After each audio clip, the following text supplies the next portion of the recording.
So I'm going to be watching this today, Jordan Peterson versus 20 Atheists. It's something that I've been looking forward to watching because I've always found Jordan Peterson to be quite interesting to listen to when he's talking about religion. And I would actually credit him with giving me a broader appreciation for what religion is. I think I would still probably identify as an atheist, but my understanding of religion and atheism is definitely, it's probably a bit more sophisticated now than it was in the past, and that's part of that's probably thanks to Jordan Peterson, and I think that a lot of people would probably give him similar credit. Anyway, let's listen to this.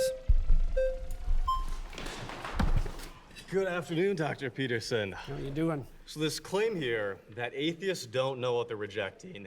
My background is in studying to become a traditional Catholic priest, daily mass, daily rosary, going on long retreats, deep into the magisterium and biblical hermeneutics, like I was thoroughly in it.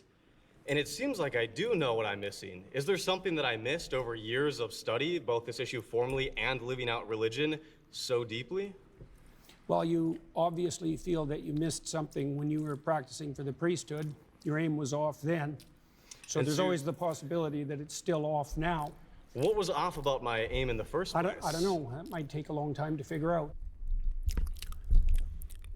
So it sounds like he's just saying that he was mistaken in the past, so it's possible that he's mistaken again now. And yeah, it's always possible that you could be mistaken about your position. But his claim is that if you're rejecting God, then you don't know what you're rejecting. So he has to defend that claim. He has to defend the claim that he's mistaken now as opposed to mistaken in the past. Well, then it seems kind of like this no true Scotsman type of fallacy in which you're the arbiter of people's aims and how they understand those aims to be. How is it that you can claim that people don't know something that you know about their life despite not having met them? Well, it's obviously a generic claim, just like the atheist claim that there's no God is a generic claim. In your case, it would have to be specified more, and I'm not claiming to understand what was going on in your mind, but... Yeah.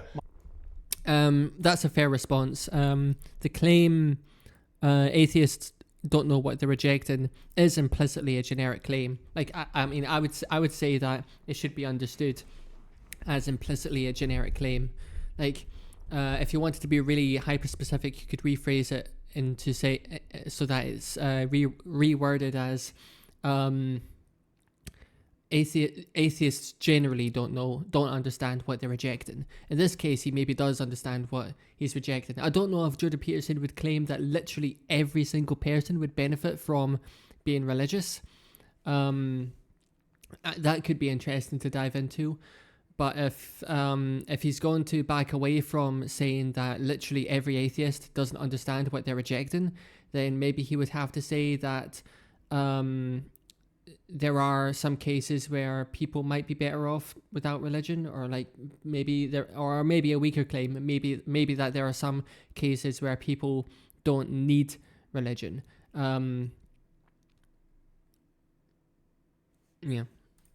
My experience with atheists is twofold, is that they have a very reductive notion of what constitutes God, let's say in the Judeo-Christian tradition, and they've often been hurt by someone who was religious or by the religious enterprise or perhaps by God himself, so to speak, and that's left them with an animus. But I think that you have a reductive view of what atheism is. You've defined religion so broadly to include any sort of having aim in life, any sort of culture.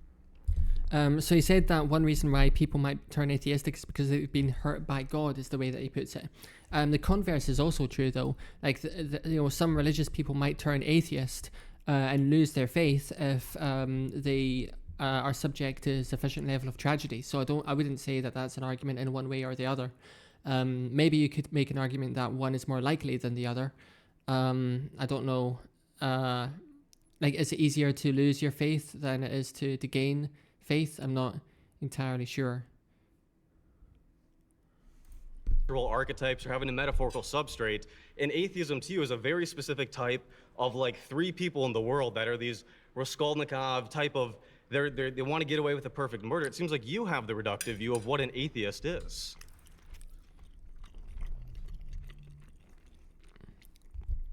So that's an interesting claim, and it might be true. He's basically saying that his conceptualization of religion seems to be overly broad and encapsulates too much, meaning that he can which basically puts him into an easier position when defending religion. I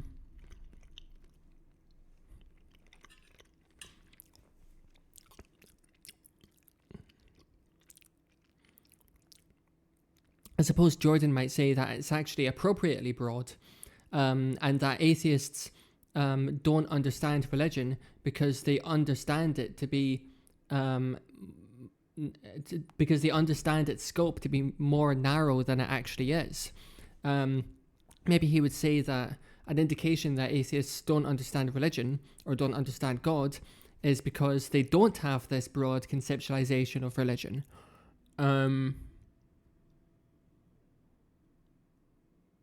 Yeah. Well, let's start with your claim. How do you define the God that you're rejecting? Like, what is God to you? You studied in the church, you found that unsatisfactory. How would you characterize what you rejected? I think the average Christian believer, when they say that they're Christian and they believe, they mean some sort of God that is all-powerful, all-perfect, is somehow involved in the matters of this world, and that we look to them through wisdom and with the Logos incarnate in Christ. And it also seems like you don't believe in religion in the way that the average Christian says that they believe in religion. And there are as many gods out there as there are believers, because everybody has mutually exclusive and different views of what God is. So it seems Well, like... if everybody had mutually exclusive views of what God is, no one could speak to each other.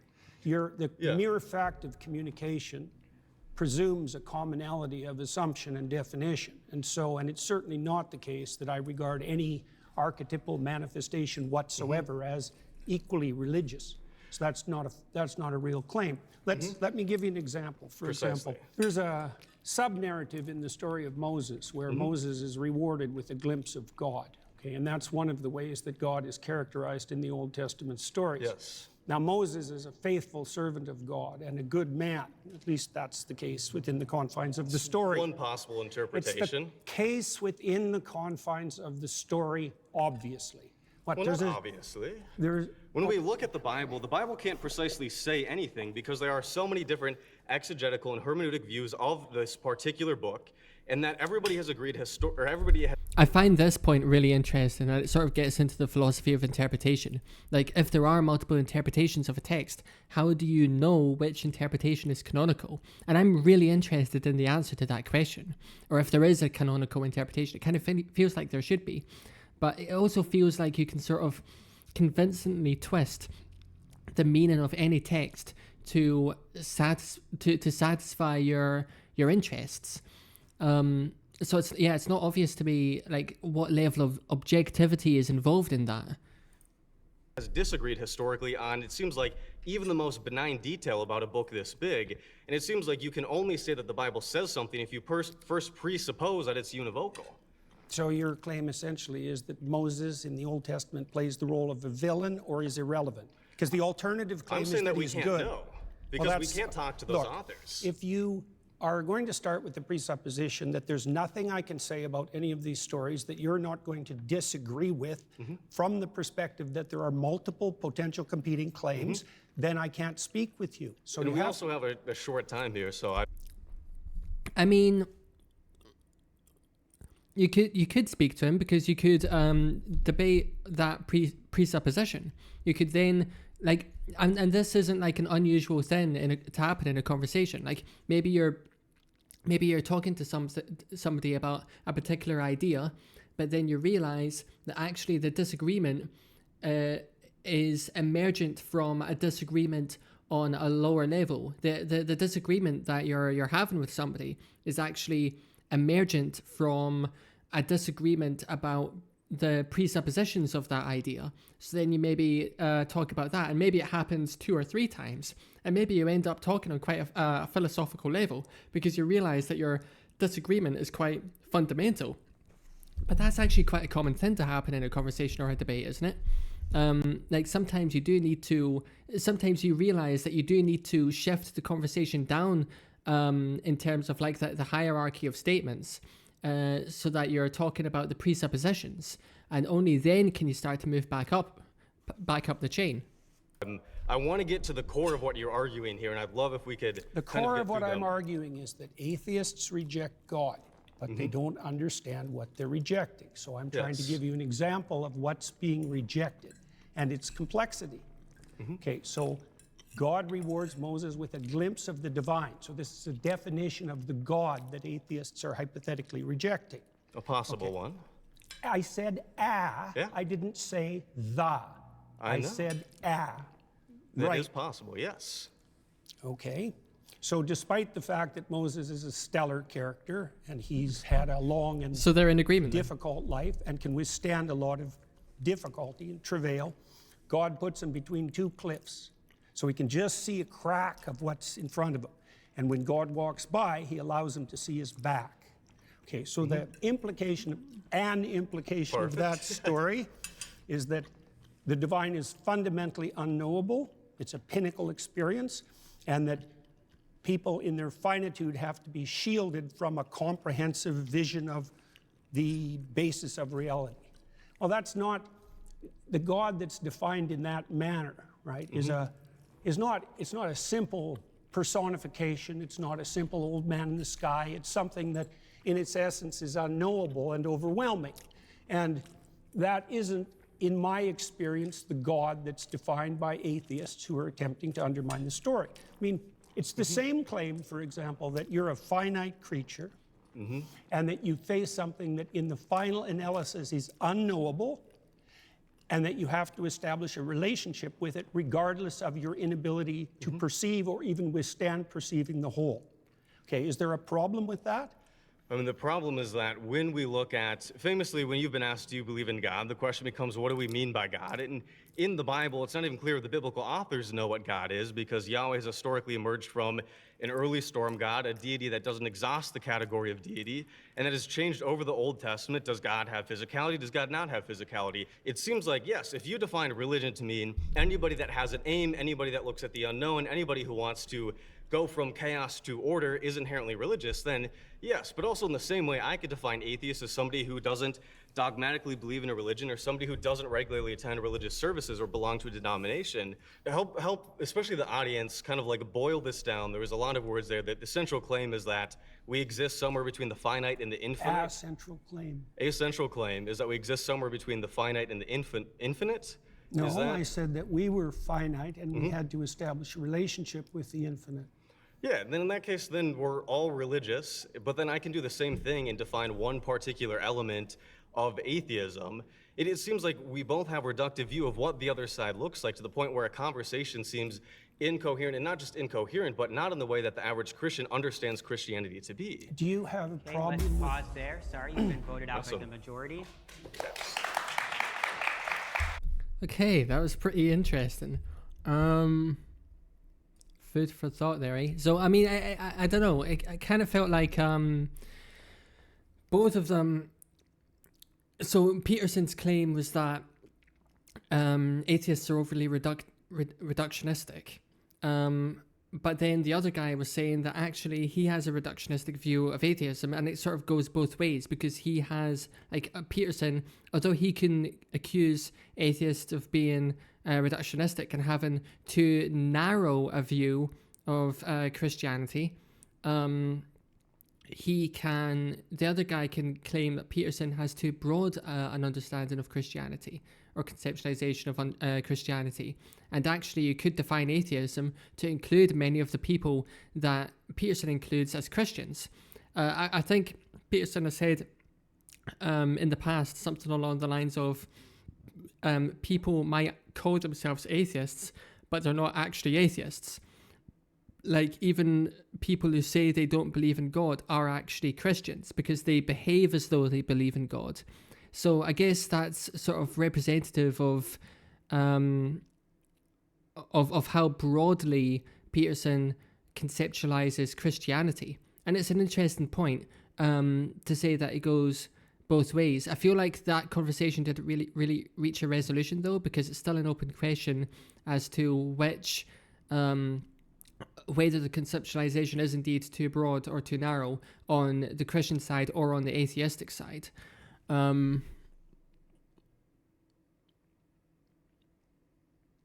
mean, I can definitely see how Peterson's maybe defining it too broadly, but yeah, if you're defining Christianity broadly, then you also, assuming it's mutually exclusive to be an atheist and a theist, which seems to be the case, then to define Christianity so broadly means that you're defining atheism quite narrowly as these people who are very, very, I mean, if it is your claim that you don't even have to think that you believe in God in order to be a Christian, then that really is defining atheism very narrowly, because that's excluding many people from the category of atheism. So to define Christianity so broadly, you have to be defining atheism quite narrowly, because Peterson is basically plucking all of these people from the category of atheism and put them into the category of theism. So yeah, his point was very good that Peterson could be defining atheism overly narrowly. But again, it seems to be an open question. Like, it's not obvious to me how we should be defining these terms. I'm still I still feel potentially sympathetic to the way that Peterson defines these terms. They also, I feel like there was another thread in the conversation where they were talking about interpretation, but they didn't really go into it. And then they both sort of like agreed out of in the interests of time to just continue to talk to each other on the without really addressing that underlying point about interpretation. That's why they kept correcting each other to say instead of the, or an instead of the. So yeah, that's something that they didn't really delve into. So I guess most of it was just about how to define Christianity. But yeah, I feel like they didn't really resolve it.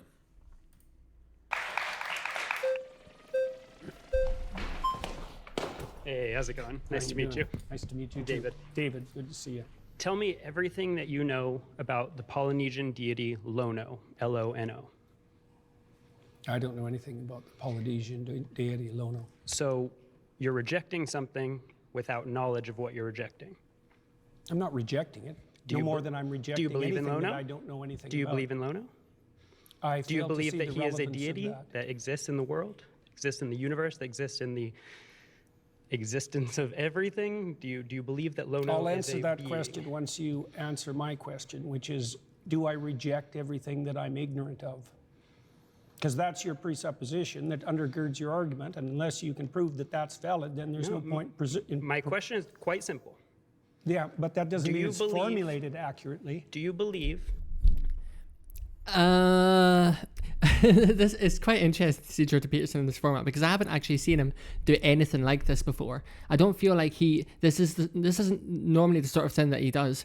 He has done the debate before, but it's been like one-on-one debate on a stage in front of an audience. It's not been like this fast-paced conversation. Like, this format, I feel like, is maybe a little too intense for him. So on what this guy is saying, he's saying that he doesn't know this Polynesian god Lono, so he doesn't believe in him, so he's rejecting him. I would maybe disagree with the second implication there. I would say that if you don't know something, then you can't believe it.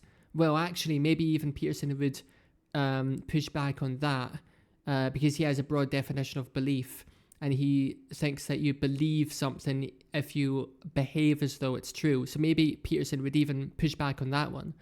But the second implication that he's positing is that if you don't believe something, then you're rejecting it. I'm not sure the absence of belief is tantamount to rejection. The word rejection sort of suggests that you've given it thought, and you've decided to not believe in it, which is different from having an absence in belief, I think. Like, there's this concept, there's a concept out there that I'm not aware of, whatever it might be. Nobody's explained it to me. There's some weird abstract entity out there, nobody's explained it to me, so I'm not aware of that entity, so I can't really believe it. But I wouldn't say that I've rejected it necessarily. I might even be aware of its existence, but not know enough of its details to decide whether to believe in it or not. But that absence of a belief, I don't think is equivalent to deciding not to believe it. That Lono exists, yes or no? I'm not going to answer that question for the reasons I just described. You already insisted that if I reject something, that if I'm ignorant of something, I reject it. Do you think that everyone in the world has to know everything simultaneously for that to be valid and true? I think in order for your Answer that argument question. to be true, in order for it to be true that we atheists don't understand what we're rejecting, then you need to also apply that to yourself and to Christians and to Muslims and to any other person on this earth, where if you don't understand what you're rejecting the belief in, then you can't reject the belief in it. That's the implication of your claim. I didn't say that I rejected the belief in Lona. I said I didn't know who Lono was. I didn't say anything about rejecting. That's because I've asked you several times and you haven't, but let me get to my even greater point. Mm-hmm. You're saying atheists don't understand what religion is or what God is in order to be able to reject it fully or completely. We have someone over here who studied it in their own way. I've studied religion. I have a degree in religious studies, specialty in Christianity and Mediterranean traditions. And further than that, beyond me, Pew Research studies suggest that atheists and agnostics actually know more about religion and about religious stories, the foundational principles, than believers. Well, Peterson would probably respond to that by saying, depends on what you mean by no. And I don't mean that in a sort of funny way, because that has turned into a bit of a meme. But honestly, he would probably say something like that. He would probably say something like, you can like memorize the Bible if you want. You can like memorize the history of Christianity, but there's a deeper understanding of the material that you need to have if you want to say that you truly know the beliefs of Christianity. I guess that he would say something like that. That's because they're more religious than they think they are. Okay. You can... They're concerned with deep matters, and one of the defining characteristics of someone who's oriented in a religious direction is that they're concerned with deep matters. Okay. In fact, it's virtually definitional. Right, but they also have to identify with a religious tradition and accept the foundational stories that go along with that. Well, that would mean more that they're secular. That's going back to the point that that was being discussed with the previous speaker about how Peterson seems to have quite a broad definition of Christianity. Than that they're religious. And most people, for example, in the United States, deny that they're religious, but accept that they're spiritual. Let's pause there. You've been voted out by the majority.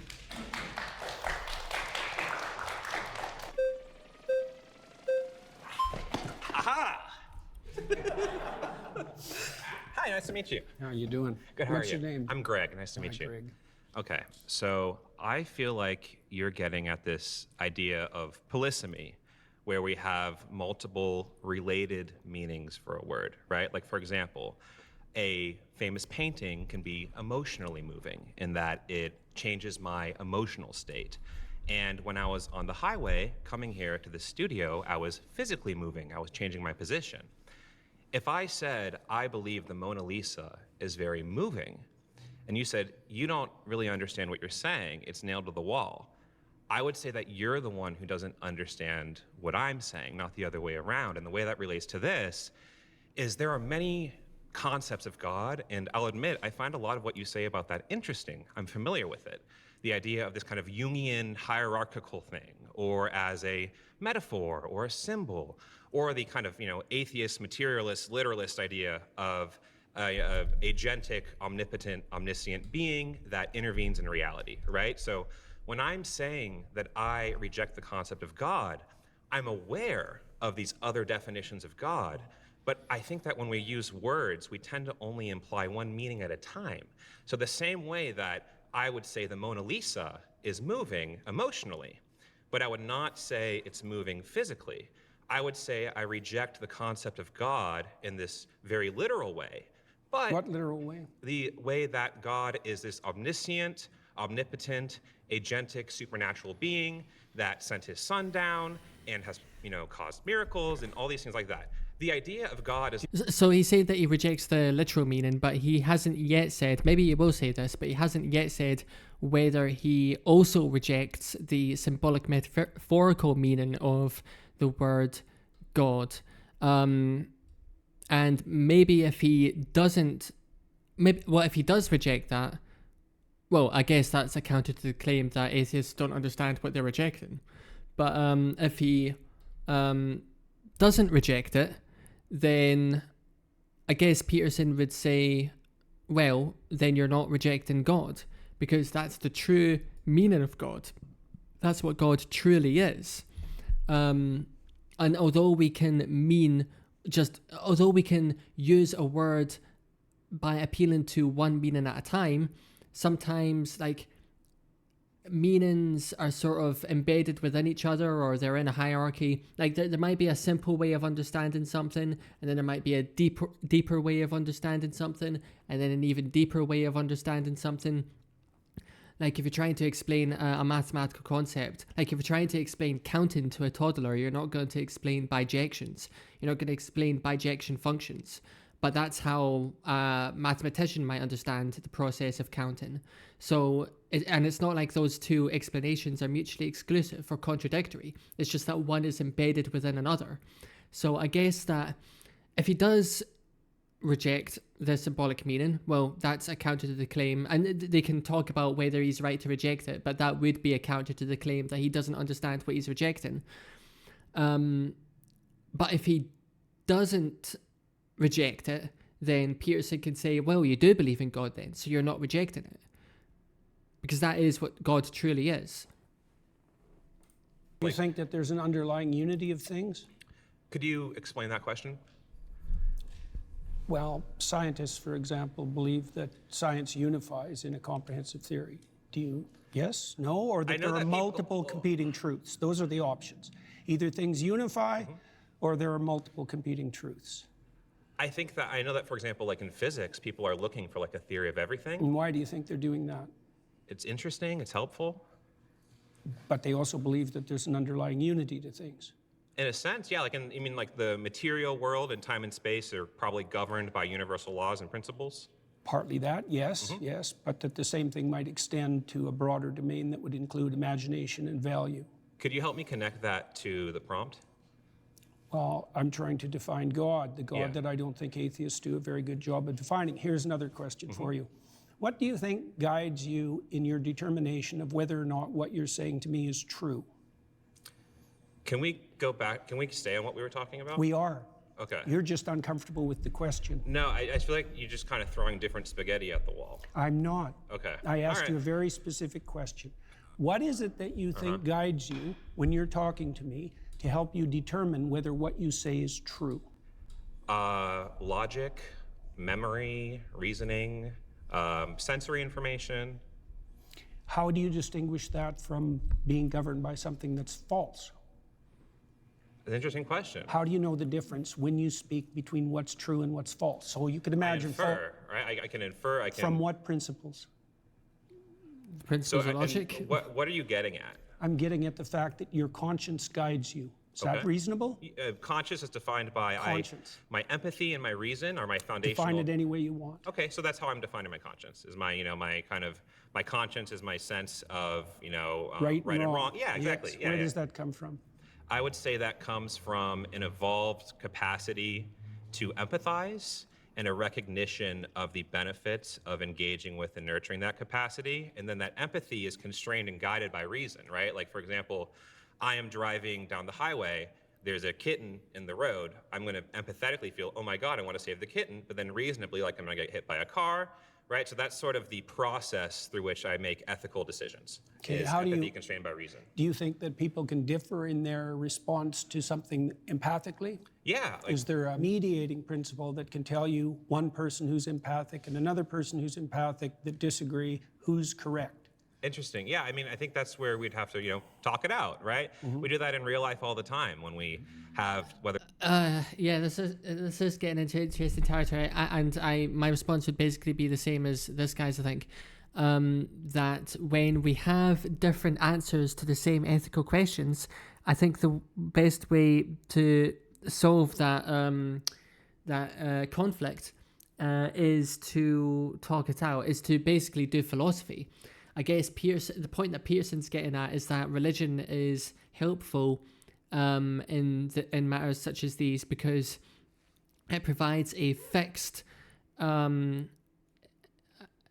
answer that you can consult, basically. That's actually not entirely true because, getting back to the earlier point, there can be various interpretations of biblical of the biblical text and of what Christian beliefs should be. So that's getting back into like how there can be different interpretations of the Bible and of Christian belief. And then how do you resolve those different interpretations? So it kind of seems like you're replacing one conflict with another. Like there might be a conflict in terms of different answers to the same ethical question.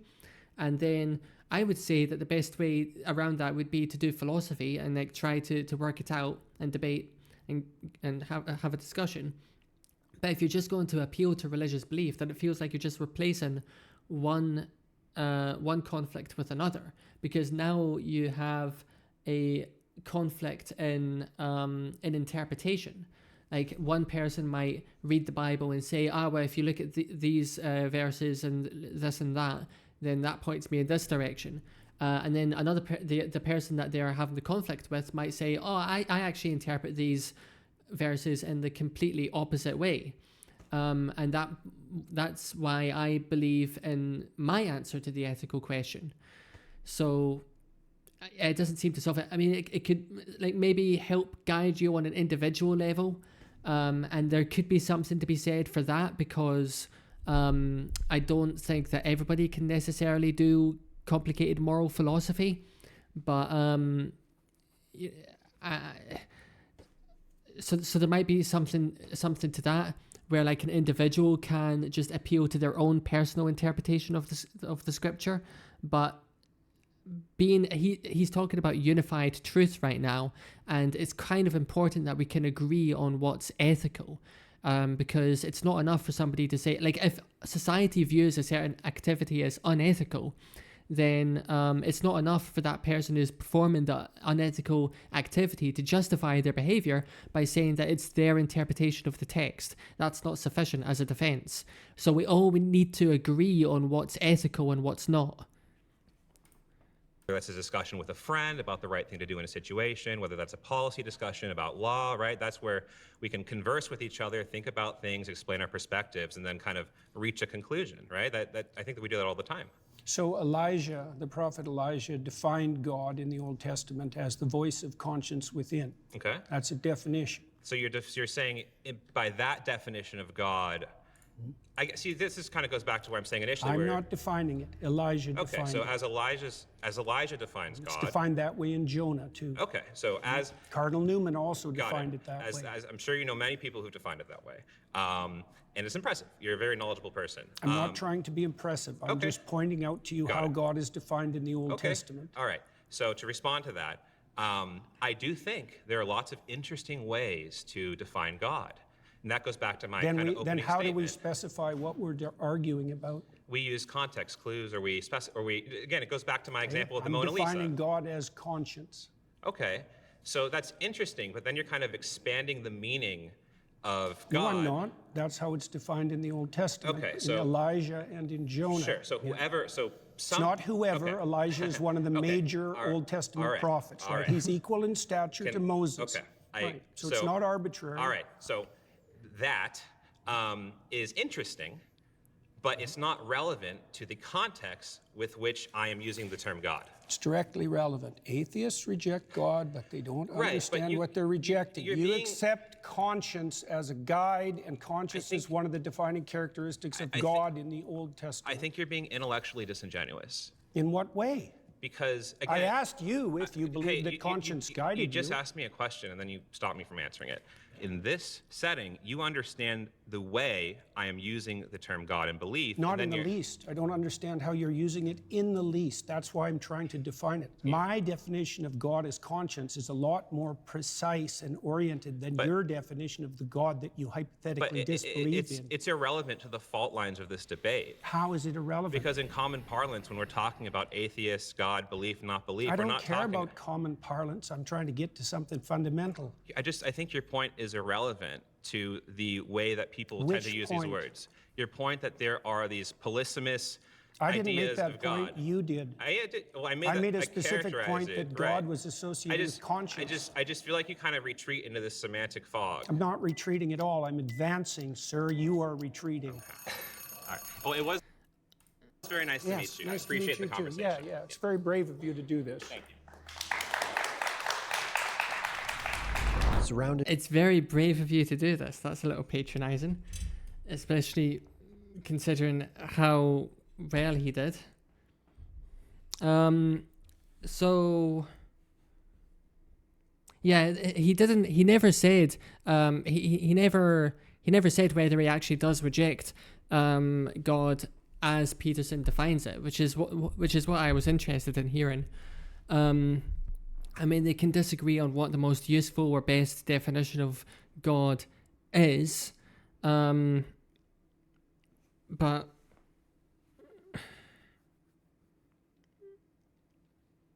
the claim is atheists don't understand what they're rejecting, and he's already said that he rejects the literal definition of God. And he could also say that he rejects the broader definition of God. So I don't understand. Like, this didn't really go anywhere either, I feel like. Because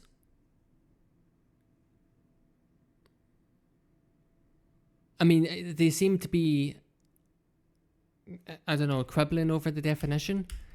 But it seems like whatever the definition is,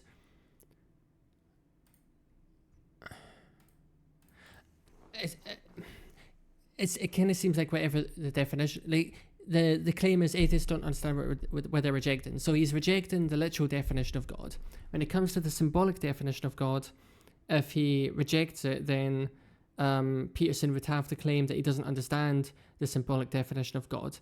And if he doesn't reject it, then Peterson would claim, oh, but you do actually believe in God. But then the guy in the white shirt could say, actually, I don't agree with that definition of God. So according to my definition of God, which is the more narrow and, in my view, appropriate definition of God, I do understand what I'm rejecting because I understand that literal definition of God and I'm rejecting it. I might not reject this symbolic definition of God, but I don't really subscribe to that definition of God. So you can't say that I believe in God because I believe in this God as you define it, because I don't agree with your definition of God. I wouldn't define that as God. I believe in the things that you're saying, but then you're defining these things as God and saying that I believe in God, but I don't actually think that that's an appropriate definition of God. I guess that's how the conversation could have went.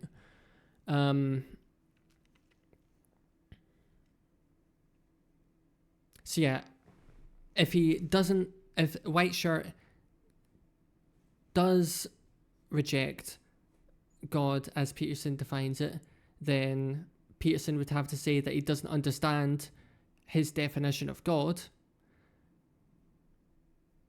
which, might be true, might not be true, who knows. And if he does reject it, if he does reject it, then in order for Peterson to defend the claim that he doesn't understand what he's rejecting, then he would have to say that he doesn't understand his definition of God. And if he doesn't reject it, then Peterson might claim that he does believe in God, but then Whiteshirt could say that actually just because I believe in all of these things doesn't mean I believe in God, because I don't believe in your definition of God. Those are the two ways it could have went. you to do this. Surrounded is now a podcast, available wherever you listen. Search. All right. I think I'll watch the rest of this another time because that's 20 minutes in, and this is an hour and a half long, and I've also got other things I want to do. So, and I'm also 40 minutes into the stream, which means that I'm going through this at half the speed. So that means it will take me 3 hours to get through this video if I continue to go through it at the rate that I've been going through it. So I'll pick this up another time. Let's just crack on with this. Anytime.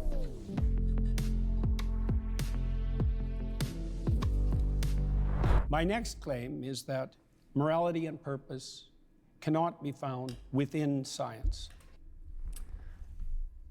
I think I agree with that. I would just say that it should be found within philosophy as opposed to religion. I'm actually not entirely sure about that because I acknowledge that philosophy can be very difficult and complicated, so it's not necessarily accessible to everybody. So maybe religion provides a way for the average person to find morality and purpose without them having to have the intellectual capability or even just the time to delve into philosophy. So that would be an argument in favor of religion. Religion, it is also the case that the religious community have their own disagree. So the thing is, you can say that you can find morality and purpose within philosophy. That's fine. But the counter argument to that would be, well, yeah, that's all well and good, but philosophy is very... there's what I said earlier about it not being accessible, but there's also the fact that there are all of these disagreements among philosophers and and a wide variety of different philosophical views. And so somebody might just feel lost. They want like moral guidance. They want sense of purpose. And then there are all of these different perspectives. They might just feel lost. An argument in favor of religion would be religion can provide a fixed absolutist answer to each of these questions, and it's simple in a way. Like the argument in favor of religion is that it's simple. You don't necessarily need to have the intellectual capacity for philosophy. You don't necessarily need the time to delve into philosophy. And it provides a simple, straightforward answer. The counter argument then would be that actually, you know, there are disagreements within the religious community and between theologians on what the true interpretation of scripture is and so on. But then an additional counter to that would be, well, there's actually less disagreement in the religious community than there is in the philosophical community. So there is still a level of disagreement, that's true, so you might still feel lost, but you'll feel less lost than if you were to delve into philosophy. So that would be an argument in favor of religion. But I agree with this claim that it can't be found within science. It's just that it would be found, it would be found within religion or philosophy. And there's a whole separate debate around whether it's best found within religion or philosophy.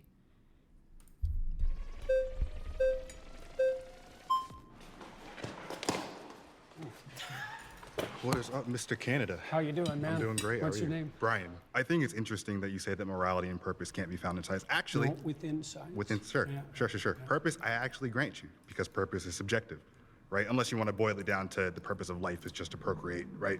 Sure, whatever. Morality is actually something that we do see. Well, I mean, I think Peterson would argue that actually purpose is objective. Probably. We actually have examples of Neanderthals. Also, to be clear, I think that morality can, in principle, be found within science. I just don't think it can be found in practice. Like, you can't really do experiments to find answers to moral questions.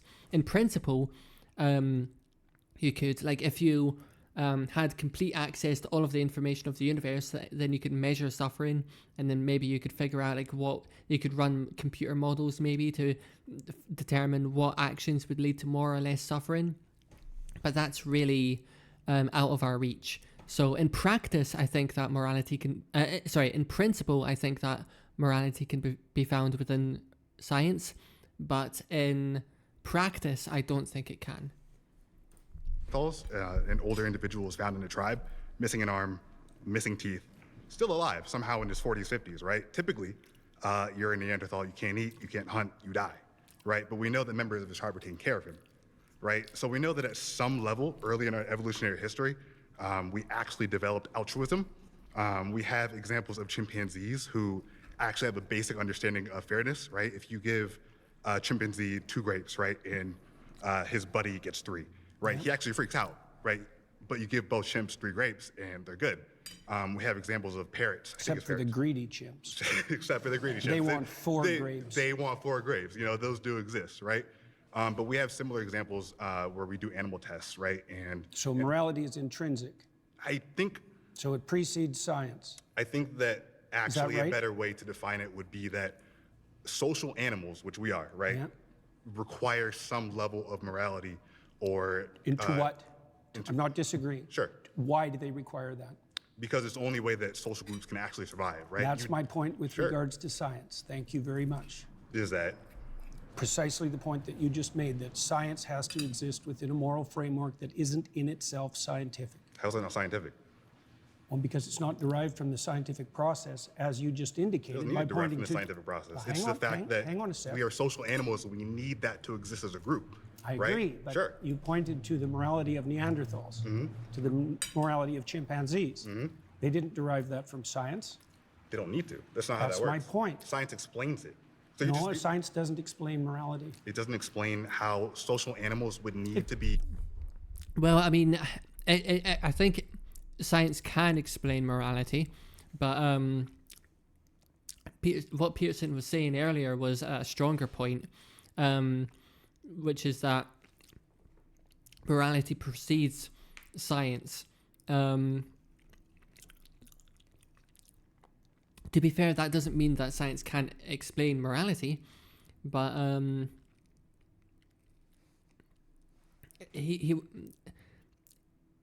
you need, in order to begin to do science, in order to be able to begin to do science, you need to have some non-scientific principles that are guiding you to do science. You need to be able to value truth. Where does that valuing of truth come from? That's not derived from science.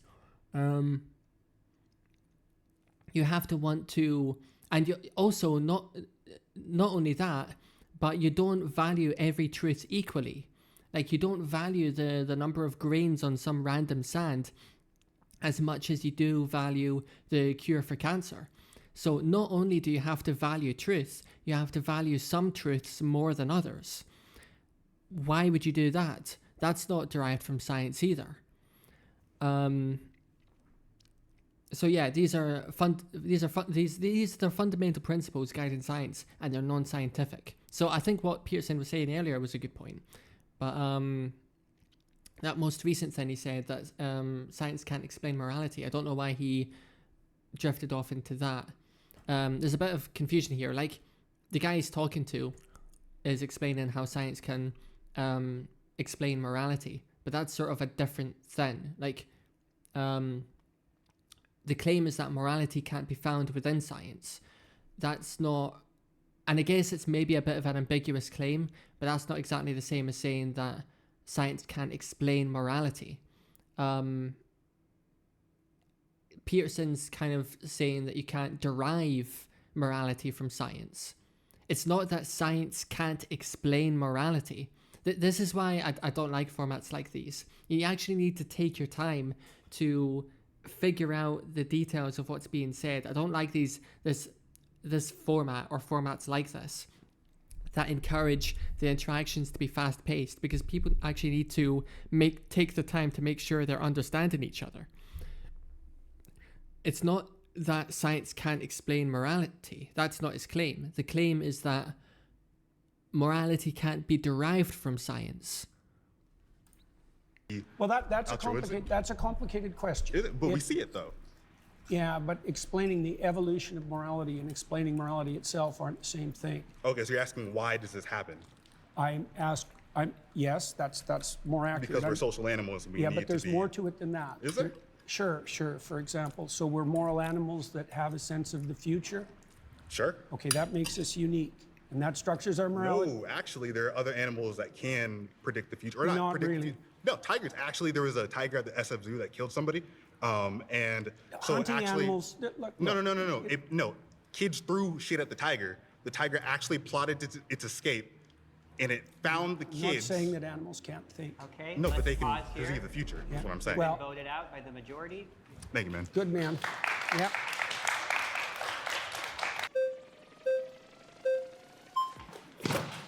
Jordan Peterson, how you How doing? you doing, man? My name's Luke. Nice to meet Good you. to see you, Luke. So your claim that morality and purpose can only be found in science is a little shaky because I think that your claim is really being framed to be morality and purpose can only be found in religion.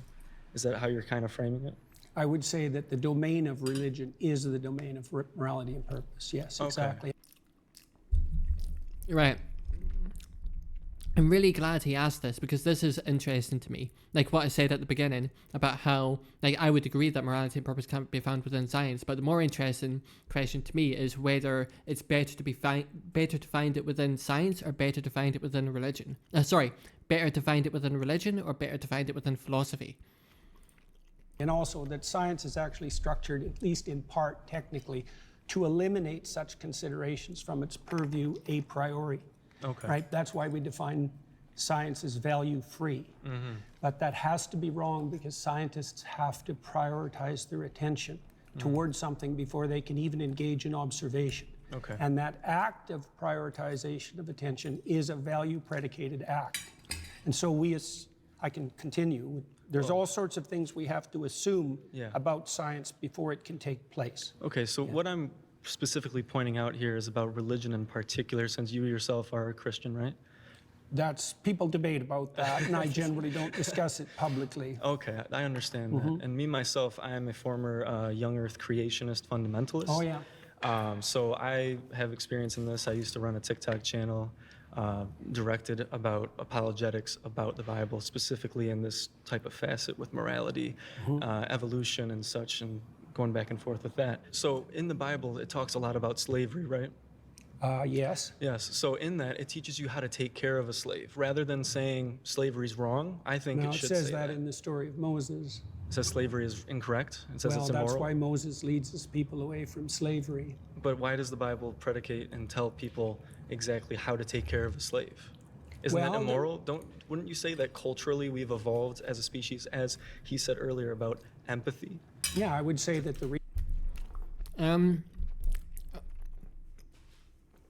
Okay, this discussion is sort of gone into a totally different direction now. I don't know why they've suddenly started talking about slavery in the Bible. To me, this isn't as interesting. Like, the Bible is a historical document, and historically there was slavery in the world, so it seems like it obviously would be the case that there would be slavery in the Bible. I don't think that's necessarily equivalent to condoning slavery or saying that that's, you know, the way that the world should look at the moment. It's just, I don't understand why we can't just say that the Bible is just being descriptive when it's including slavery. The reason we evolved, so to speak, away from slavery was because the West was founded on Judeo-Christian morality and the presumption that every person was made in the image of God.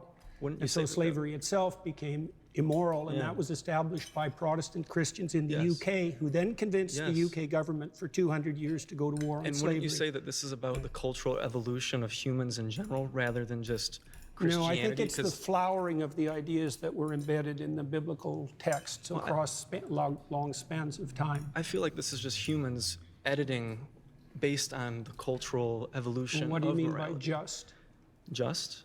Yeah, just humans. Well, Mm, humans. Editing. Well, yeah. based on culture and history, right? We get better. Well, they and- did do it based on culture and history, but Yes. culture and history have their foundations too. So Well, yeah, but we're talking about slavery. So many people bolstered it based on the everyone, Bible. based on the That's- Bible. They that's looked at much it and less they true. justified it in the United States and the Deep South. They justified slavery Yeah, but based the main on the thrust, Bible. the main thrust of Protestant thought in particular was stringently Yes, against slavery, which- and it was about the only movement in the history Yes. of the human race that Yes. had an anti-slavery which, direction. which was driven by humans and their Well, understanding that's one of way of morality. looking at it. Well, it depends. It's the same with women's suffrage. I mean, women's in the patriarchy. What do you mean it was driven by humans?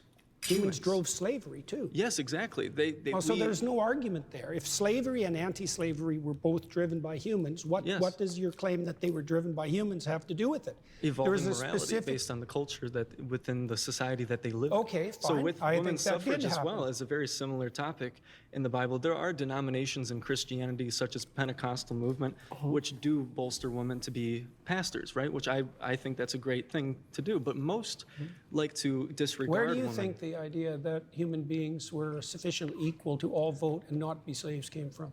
Humans. Yeah, but so did the idea of slavery. So did the that's idea of God. Fine, but what's your Yes. point? Like, you're not making an argument. You're just saying all thoughts come from humans, Yes. regardless of the thoughts. It's not driven by a higher power. It's driven on our experiences Define as higher. humans, which is what is best for all people. Is it driven by conscience? It could be, which conscious is also something that has evolved over time. And I think that's What's something the that does evolve in morality and empathy. Okay, I don't understand the point that you're making. My point is that God influenced slavery. People looked at the Bible and went, this is moral because God says so, just like women's suffrage. There's lots and of just like homosexuality. all human societies were slave owning, so you Yes. can't blame that on the Bible. if humanity decided Oh wait, address that first. What, about All slavery? human societies were slavers, so you can't blame that on the Bible. well, you can say it bolstered it. Well, not if you look at the broad sweep of history, because it was the Protestant Christians Based in on the their UK. interpretation of the Bible, It was the Protestant Christians. which in- evolves over time. Let's pause there. You've been voted out by the majority. All right. Well, it was great talking Yeah, with you, nice sir. talking to you too. Yes. You can tell he's getting increasingly frustrated. But yeah, I'm not so interested in the slavery debate. Everyone owned slaves, so of course Christians owned slaves. You can say Christians did X, Christians did Y, but like if you're looking at a whole group of people of Christians, then of course the subsets are going to be Christians. So it's not terribly meaningful to me.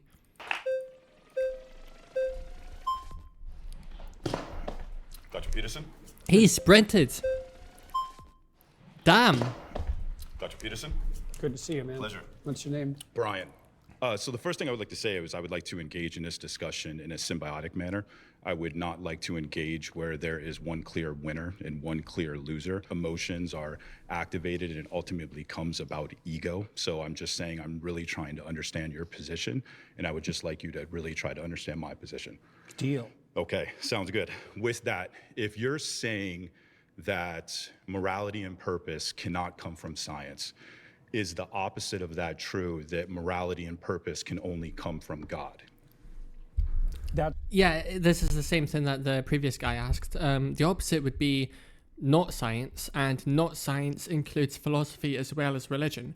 But it sounds like Peterson thinks that religion is the answer.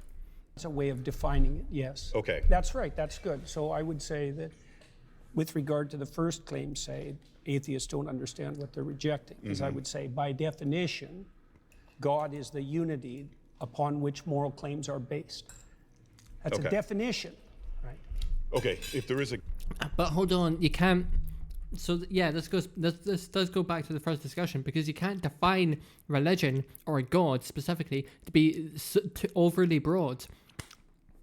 At least you want to try to avoid that, because then you're losing the meaning of what it means to be religious. If you're defining anybody who decides to believe that they have free will to get out of bed and cross the street, if you're defining anyone who has beliefs like that to be religious, then everyone's religious. You can't just define your terms to be as broad as possible whenever it's convenient. God, what is the purpose of life? Well, in the Christian tradition, the purpose of life is to engage in voluntary, upward self-sacrifice so that the kingdom of heaven can be established on earth. So you're trying to make it to heaven and avoid hell. Yes, that's Okay. a good way of thinking about What it. is the purpose of heaven? Do you understand? So here's the deal. At We minimum, can at get minimum, it's into the an opposite infinite. of endless suffering. How about We that? can, okay, and so should we not try to achieve infinite suffering on planet Earth? And if we can achieve infinite suffering on planet Earth mean without avoiding- God, you mean avoiding avoiding it, if we can do that without God, then does that defeat your claim? Well, yeah, except that it doesn't, you circumvented my initial definition because I said that by definition, God was the unified source of morality. And so if we engage in a moral exercise. And when you're talking about morality, though, when you really reverse engineer it and you get it down to its root, you're a psychologist. It really seems like it just has to deal with motivation. People are saying there is a God, It's more specific than that. Well, People can be so let me motivated ask you to do this. So bad if there things. is a God and there is a moral code and it doesn't come at your benefit, are you going to follow it? It depends on how you define your benefit. If you define your benefit. If it's going to come at your expense, would you still Define follow your it? expense. If God came down and said, here is my moral code and you should follow it, but even if you follow it, you are still going to end up in hell, are you going to follow it? I think religious people or atheistic people can find themselves in that situation. And I think religious people are probably more likely to stick to their moral code because they believe it's transcendent and they believe it's more absolute. They're more likely to believe it's absolute.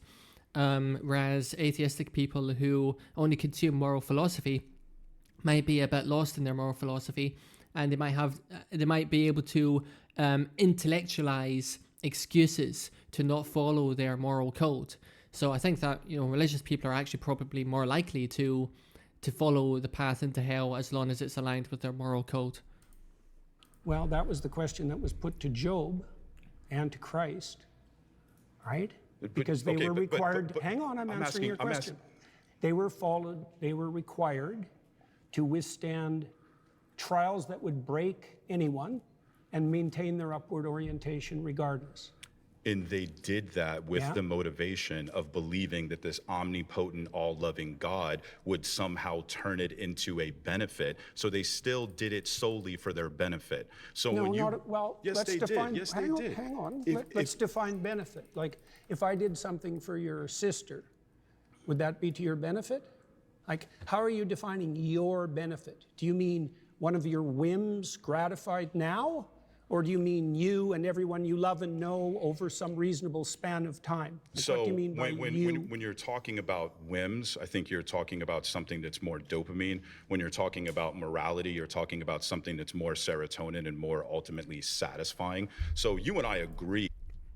Morality is about more than just your individual brain chemistry, though. Like, I guess the crux of this is what about those situations where it's moral to do something because it benefits the people around you, but it doesn't benefit you in any way whatsoever.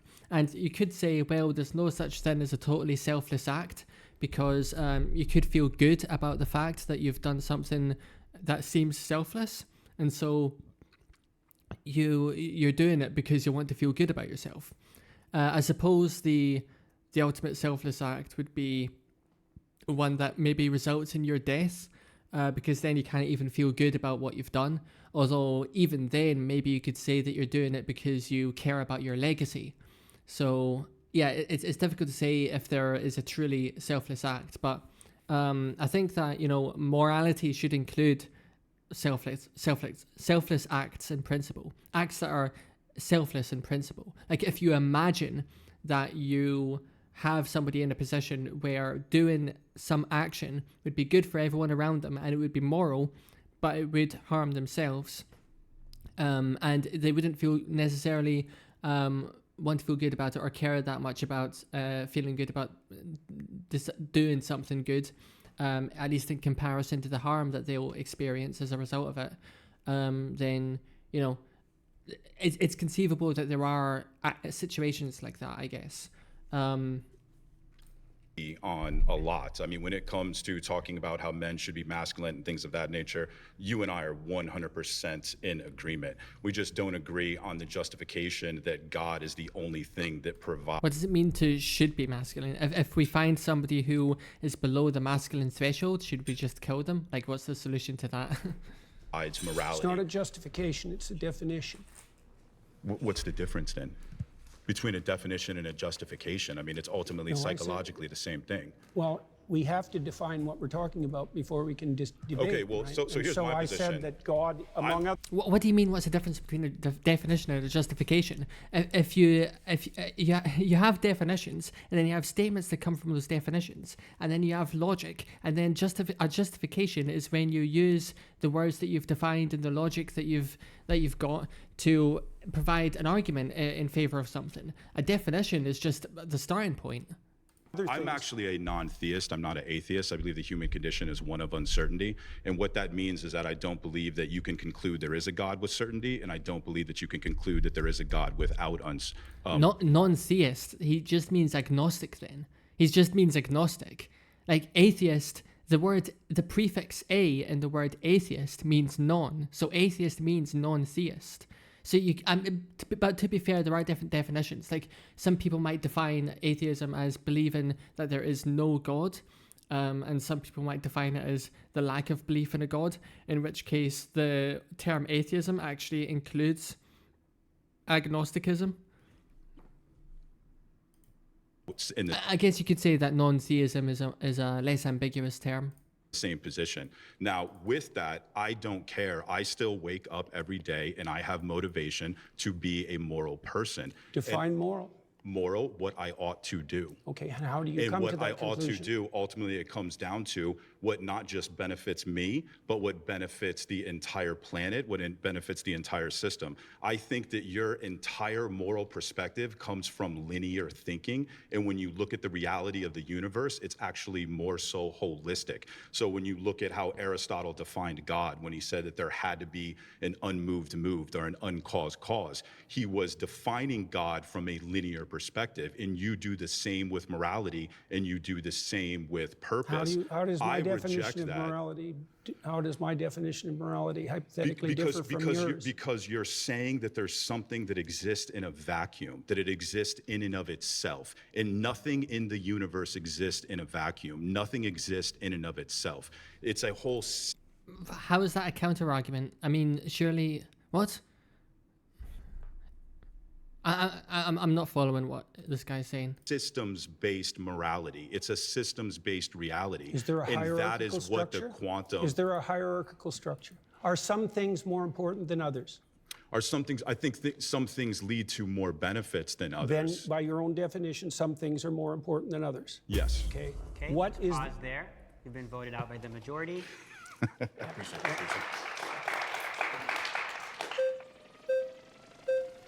You can tell he was annoyed about getting cut short there. Understandably so. Like, how are you supposed to have a proper discussion about topics like this over like 5 minutes? How are you doing? Nice to meet you. Nice to meet you. I guess since you said morality and purpose cannot be found in science, it would just depend on like what you're referencing. If you're saying a description of your psychological preferences would be considered within science, sure. But I don't think that you have to say that it comes from science in order to be like an atheist. As an agnostic atheist, I don't know if God exists and I don't believe that a God exists. And the only ones that I would really reject would be like the all-knowing, all-powerful, all-good, perfect notion of God that plenty of Christians like prescribe themselves. So I guess How is that relevant to this claim? You're basing a position of morality and purpose in some like notion of God that isn't the same type of notion of God that typical Christians would prescribe. Your notion of God is what typical Christians? Yeah, typically when I talk to Christians, they say that they believe in an all-knowing. How about Cardinal Newman, who defined God as conscience? He's a major influence on all of Catholic social theory. How about that Christian? Sure. So do you believe in the all-knowing, all-powerful? Yeah, so this goes back to the first, the discussion way back at the start, which has been brought up again. Like, what is the appropriate definition of God, and what is the appropriate definition of Christian or religion? Like, it seems like the definitions are being stretched to be quite wide here. I'm not happy with it. I don't think it makes sense.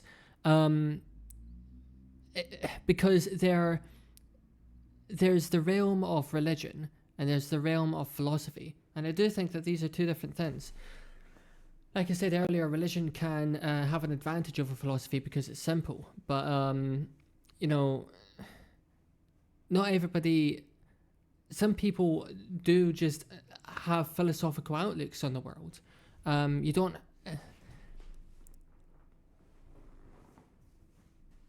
Yeah, it's just it's being stretched. I think that these definitions are being stretched too widely.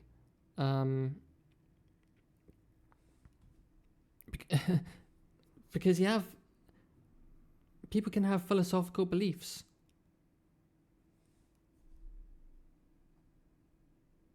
Like defining God as conscience. Defining God as conscience. What does that mean? Like, he's defining these terms to be so broad that it subsumes as many people as possible.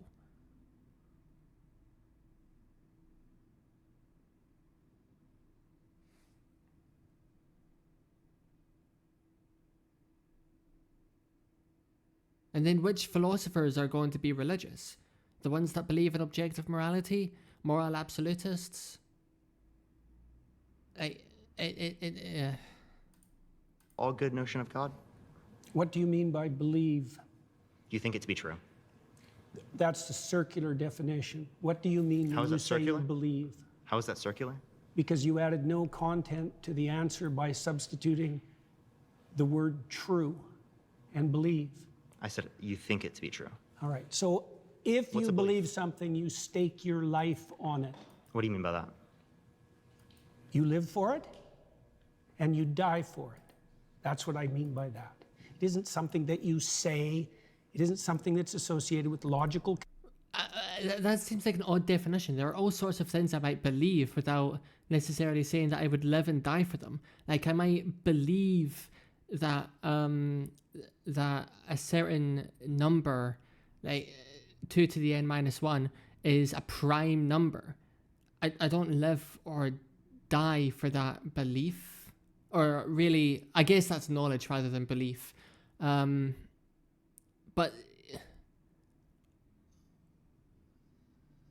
maybe that's the distinction. So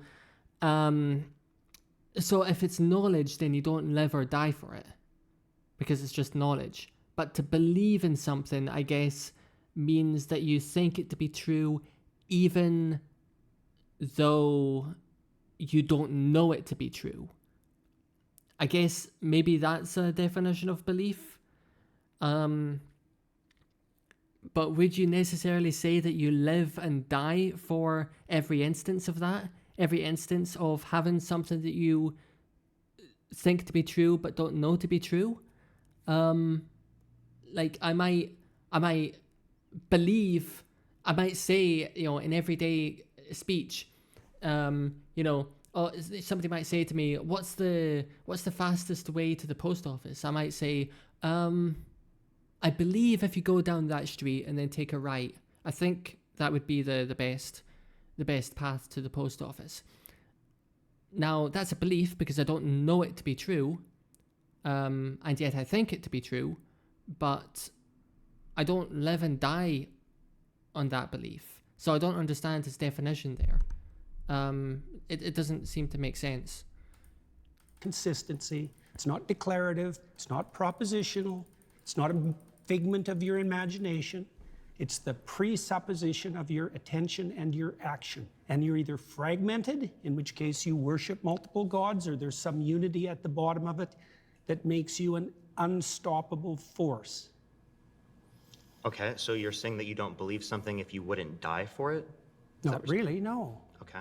So then, How would you define belief? Something you say? Can I explain? Like, I could believe it is the case that this pen exists, but if someone threatened my life, right, I would lie in order to be able to save my life, right? Like, I think you would do that too. You wouldn't lie to save your life? Don't be so sure. You wouldn't lie to save your life? How much do you know about me? I didn't lie to save my career. I didn't lie to save my clinical practice. Would you lie to like save your children, your mom, your dad? I don't think lying would save them. No, can there ever be a circumstance logically that lying could save someone? Yeah, and if you're steeped in sin, you're likely to live in circumstances like that. I'll give you an example. If you're like in like Nazi Germany. He's getting so angry. So he's saying that he seems to be saying that he's unconditionally honest, or at least everybody should be unconditionally honest. And I guess that's why he's defining belief that way, and he's defending that belief. He's defining belief that way, and he's defending that definition because he believes that everybody should be unconditionally honest. But like, I still don't understand. Like, so this is a response to a thought experiment where somebody's threatening your life over a belief. So what does he mean by belief? It's as though he's defining belief not in terms of thinking that something's true where there's uncertainty, but knowing that something is true or pretending to know that something's true when you don't have certainty. Because it's like, if you don't know the answer to a question, he would say, I don't know. But if he's saying that if he believes in something and then somebody threatens his life over that belief, he'd be willing to die for it. So it's like, it's not that he thinks that something is true when there's some level of uncertainty. It's that he thinks that something is true with certainty, even when there is uncertainty. Is that belief? Would he say that belief is the same thing as faith? I'm guessing, because there's clearly a distinction between knowledge and belief. You might believe things to be true without knowing them to be true. And I thought maybe you could define belief in terms of thinking something to be true without being certain of it. But it sounds like Jordan Peterson's definition here, which I've been confused about from the start, seems to be more about thinking that something is true, or like subscribing to a position where you believe, where you think something to be true, even though on some level you know that you could argue that it's false. So I guess he's using belief as a synonym for faith, I guess. So you might have faith that you have free will, for example, and you might be willing to die for that belief. So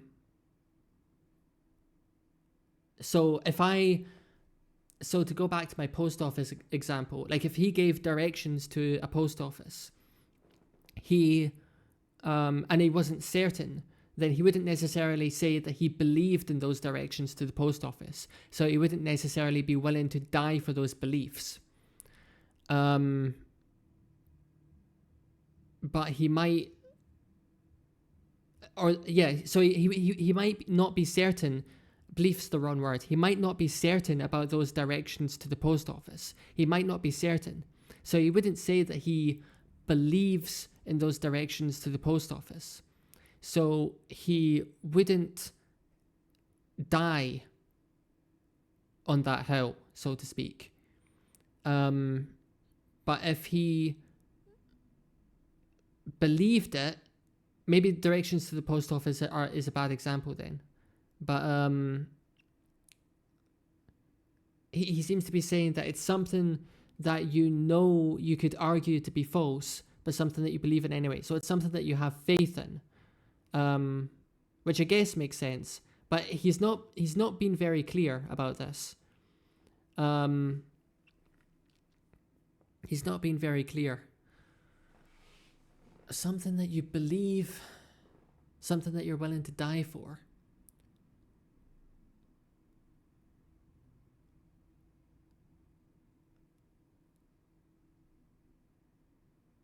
Something that you're willing to die for.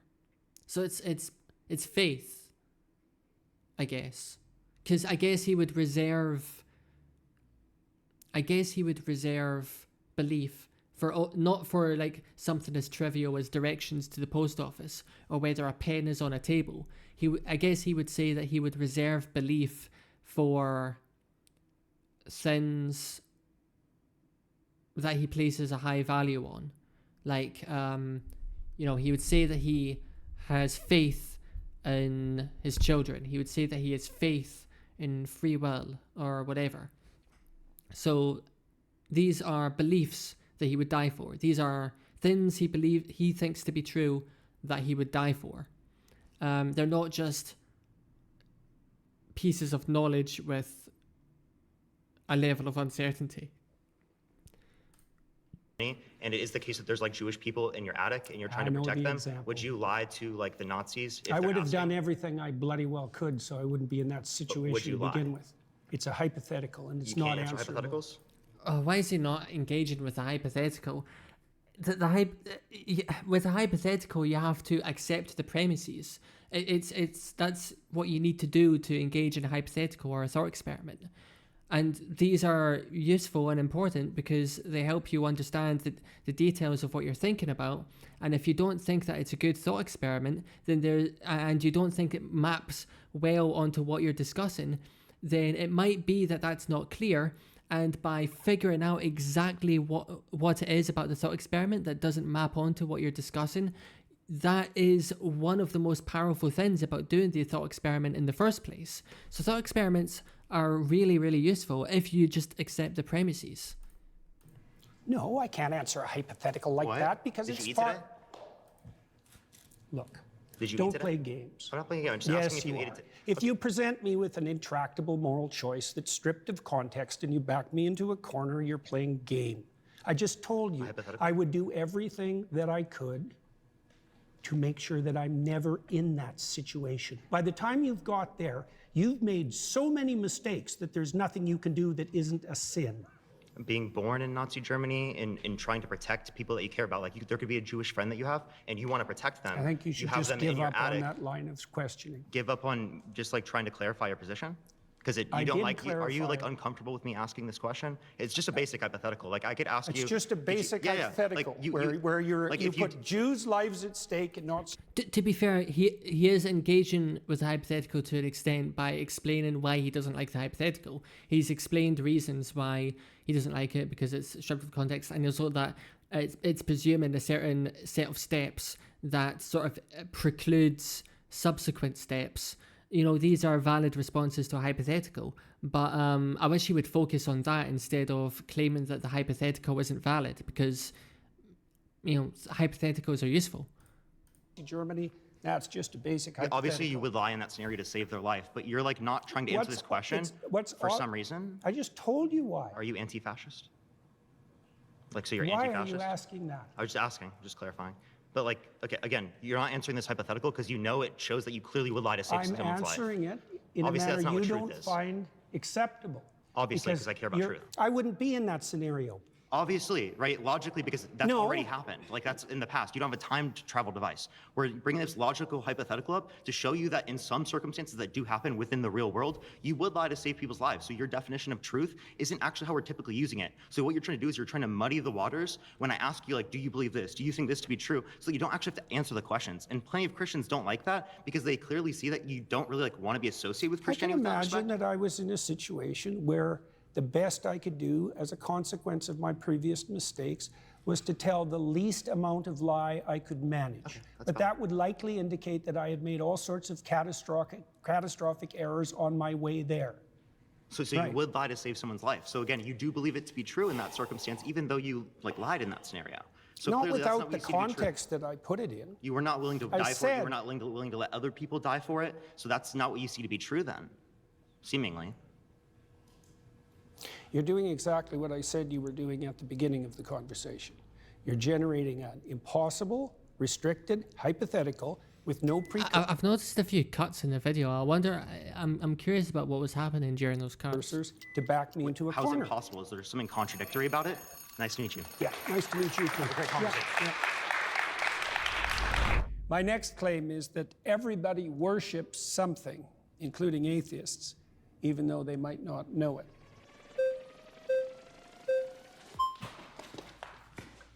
Hi. Good work. Thank you. Hi there. I'm Zena. So I want to start off with like defining terms. Yeah. How do you define worship? Prioritize. Prioritize. So almost like having a preference over something rather than the other. It's a hierarchy of preferences. Yeah. And you use it to direct your attention. Right. So whatever you're attending to, you're worshiping. Right. So I've kind of become a little bit familiar with your idea of like this value-laden hierarchy. Yeah. Right. And you kind of posit that at the bottom of this hierarchy, or you could call it top or bottom, I Yeah, suppose. right. At the bottom of this hierarchy, this foundational priority in your life is going to be considered God. That's is that right. correct? Yes. Right. I'm trying to imagine a situation in which could there be that someone has a priority at their foundation that is different from someone else's? Oh, definitely. Right. So we can have different conceptions of God. That's why we fight. Right. So essentially, there's not one God, but there are multiple gods, and these gods exist in some realm of truth. It's true that this person has one God and it exists. Yeah, probably better to think about it as multiple values, but that there's a hierarchy of values with something at the bottom. At the bottom is God, and That's a definition, yeah. Yeah. So at the bottom is God, and there can be multiple people with different conceptions of God, and they're each valid in being called God. So there are multiple gods that exist. I don't think you would say that they're all equally It depends valid. on what you mean by valid. So far, so good, but it depends on what you mean by valid, because I would say that some foundational conceptions don't play out when they're implemented. So if you put the wrong thing at the foundation, you end up in hell, for example. That's what happens in totalitarian states. Okay. Yeah. So you're saying... So they're not all equal. Like, all foundational principles are not equal, even though they might be equally foundational. Right. So what makes one kind of foundational tenet like better than another one? That's an excellent question. Iterability. Imagine that you play a game with someone and you're a kid, and it's fun. So then you play again and again and again. So Well, then repetition. it's playability across multiple iterations. So then you have a friend, and a friend is better than having a game. Right. So that's one. Breadth of application is another. So if it's just for me now, it's not as good as something that would be benefit to both of us across time. Right. So we're Yeah, I find him interesting when he's talking about like the philosophy of religion or value systems like this. It's quite interesting when he talks about all of the stuff at a philosophical level. explaining like characteristics that can be applied to like these types of like foundational values. But why is it that this iterability makes it better, and what does better mean? Well, one hallmark of better is likely to be selected voluntarily.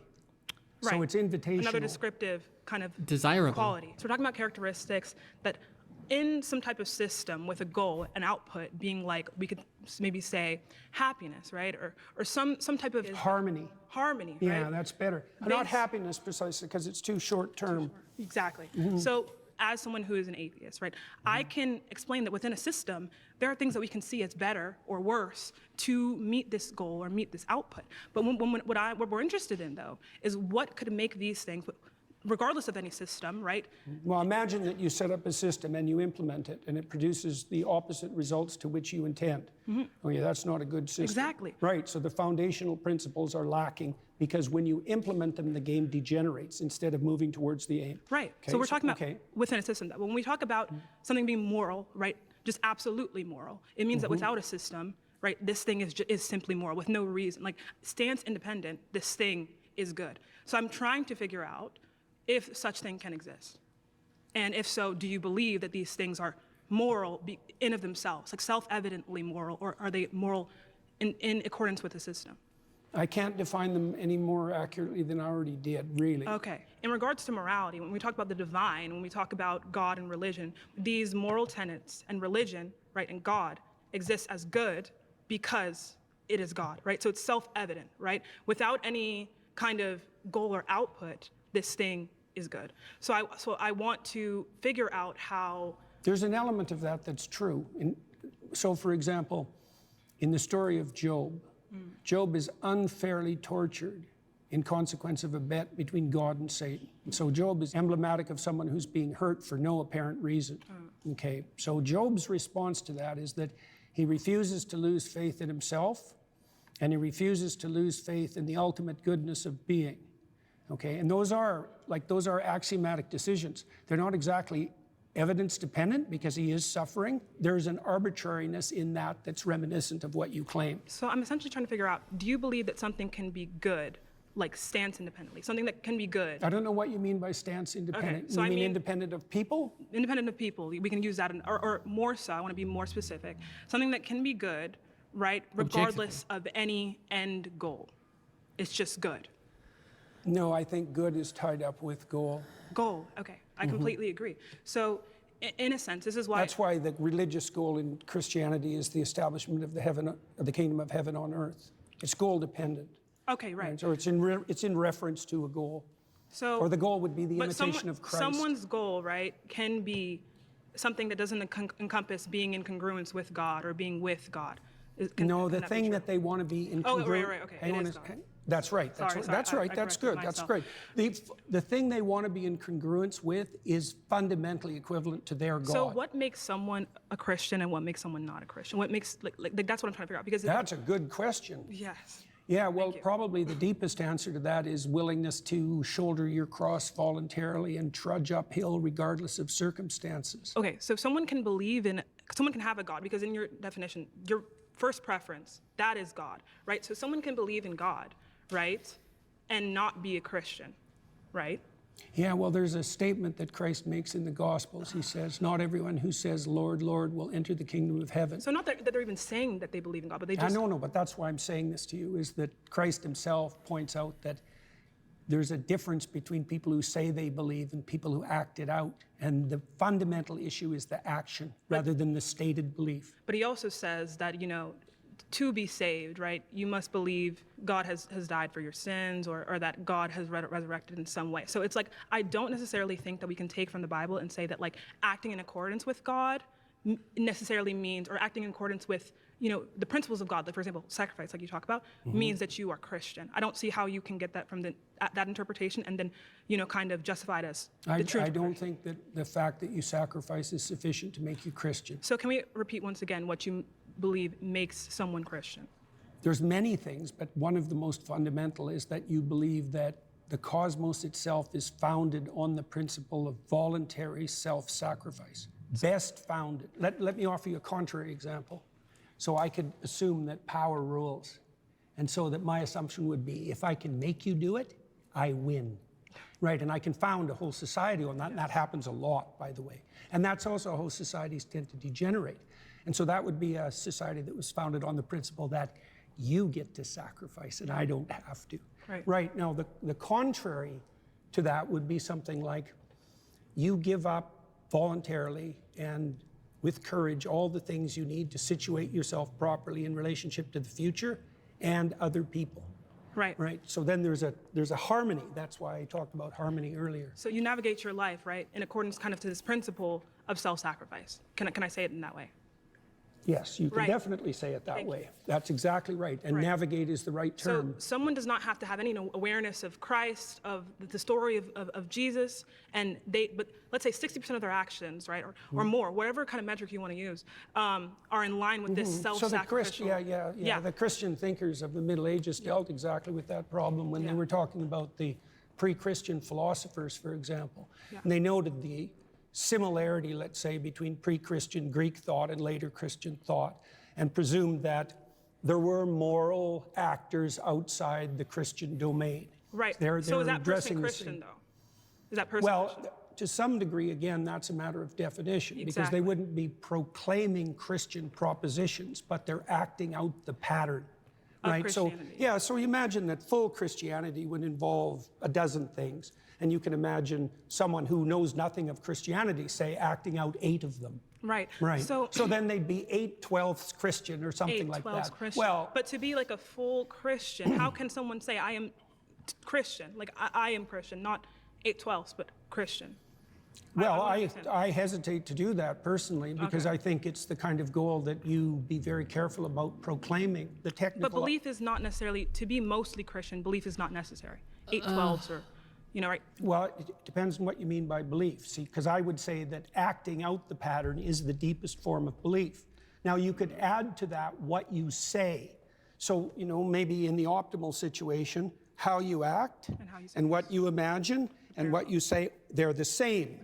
right? But you can imagine a hypocrite who says all sorts of wonderful things and does nothing, and you could imagine another person who acts in a very positive manner but proclaims nothing. So right? what I'm kind of seeing is like a descriptive, a really early, comprehensive but descriptive analysis of human action, human thought, and by which we can characterize people and put people in boxes. But I don't see Why in boxes? like when I say in boxes, I mean like I can categorize you based on your actions, not based on necessarily what you say, but based on your actions that you are more so or less so Christian, right? Things like that, right? So we can categorize people as Christian. Well, I would say more or less voluntarily self-sacrificing. But that's also what we came to, though, is that someone can be like 60% or 70% Christian based on simply just acting in that way. Yeah, Richard Dawkins is like that. I watched that debate. Let's pause there. We've been voted out by the majority. Very good. Thank you so much. Really, very thoughtful. She was actually really interesting. I wasn't expecting such a deep philosophical analysis of what he thinks it means to be Christian or what religion is. That was actually quite insightful. I'm not sure how much of it I was able to follow, but that was actually really... I feel like that was the most intellectually demanding exchange of the video so far. That was actually really good. It sounds like he thinks that it sounds like he imagines being a Christian as a goal in itself that people don't necessarily attain, almost like being a saint. And there are various degrees to which you can be a Christian, depending on what you're doing and saying. That's quite interesting.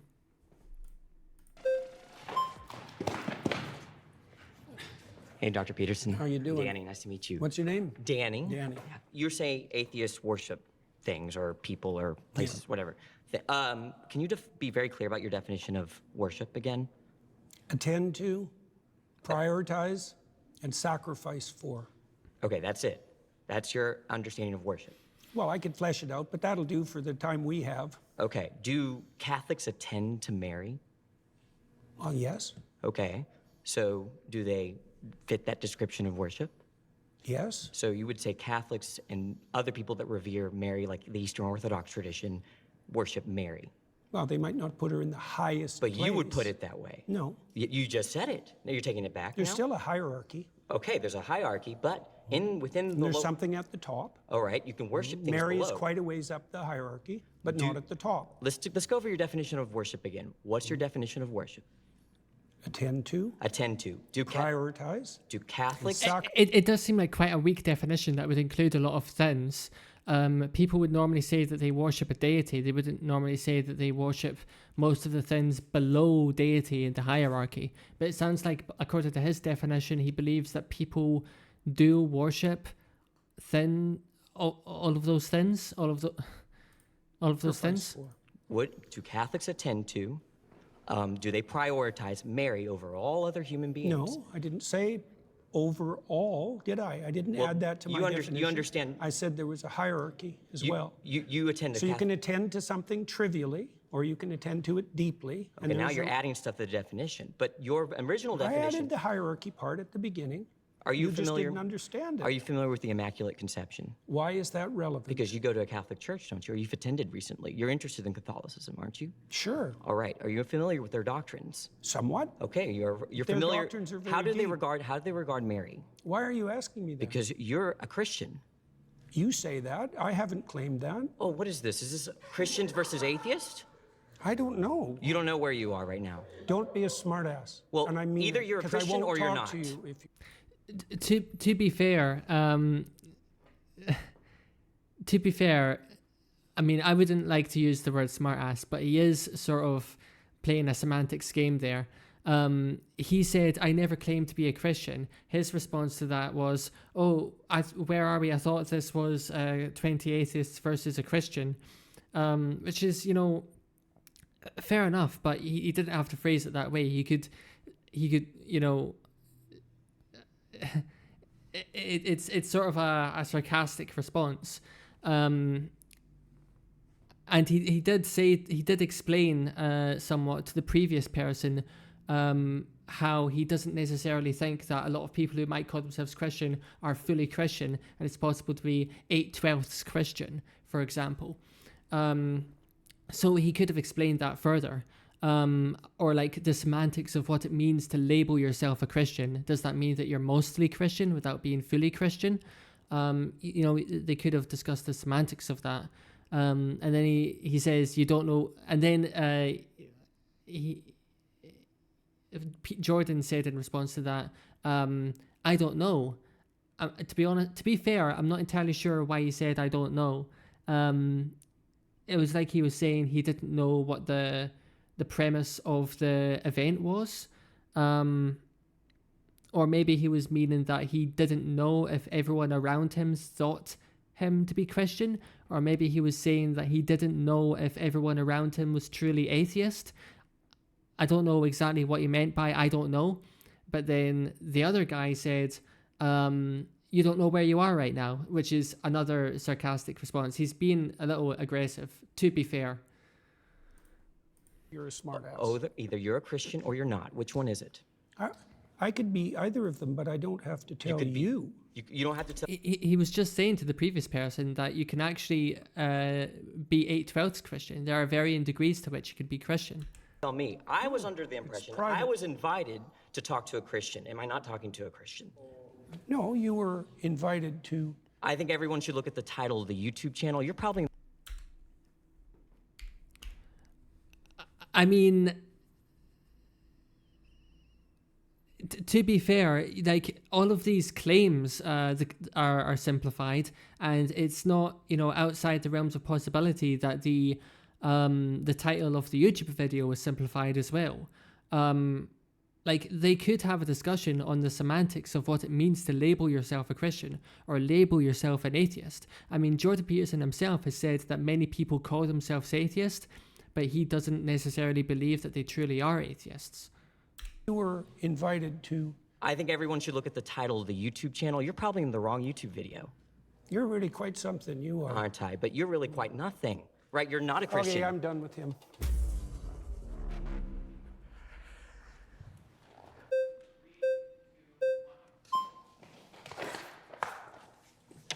Hi there. Hi, nice to meet you. What's your name? Gerard. Hello, Gerard. Nice to meet you, sir. So you've said that worship is when you prioritize and sacrifice for something, right?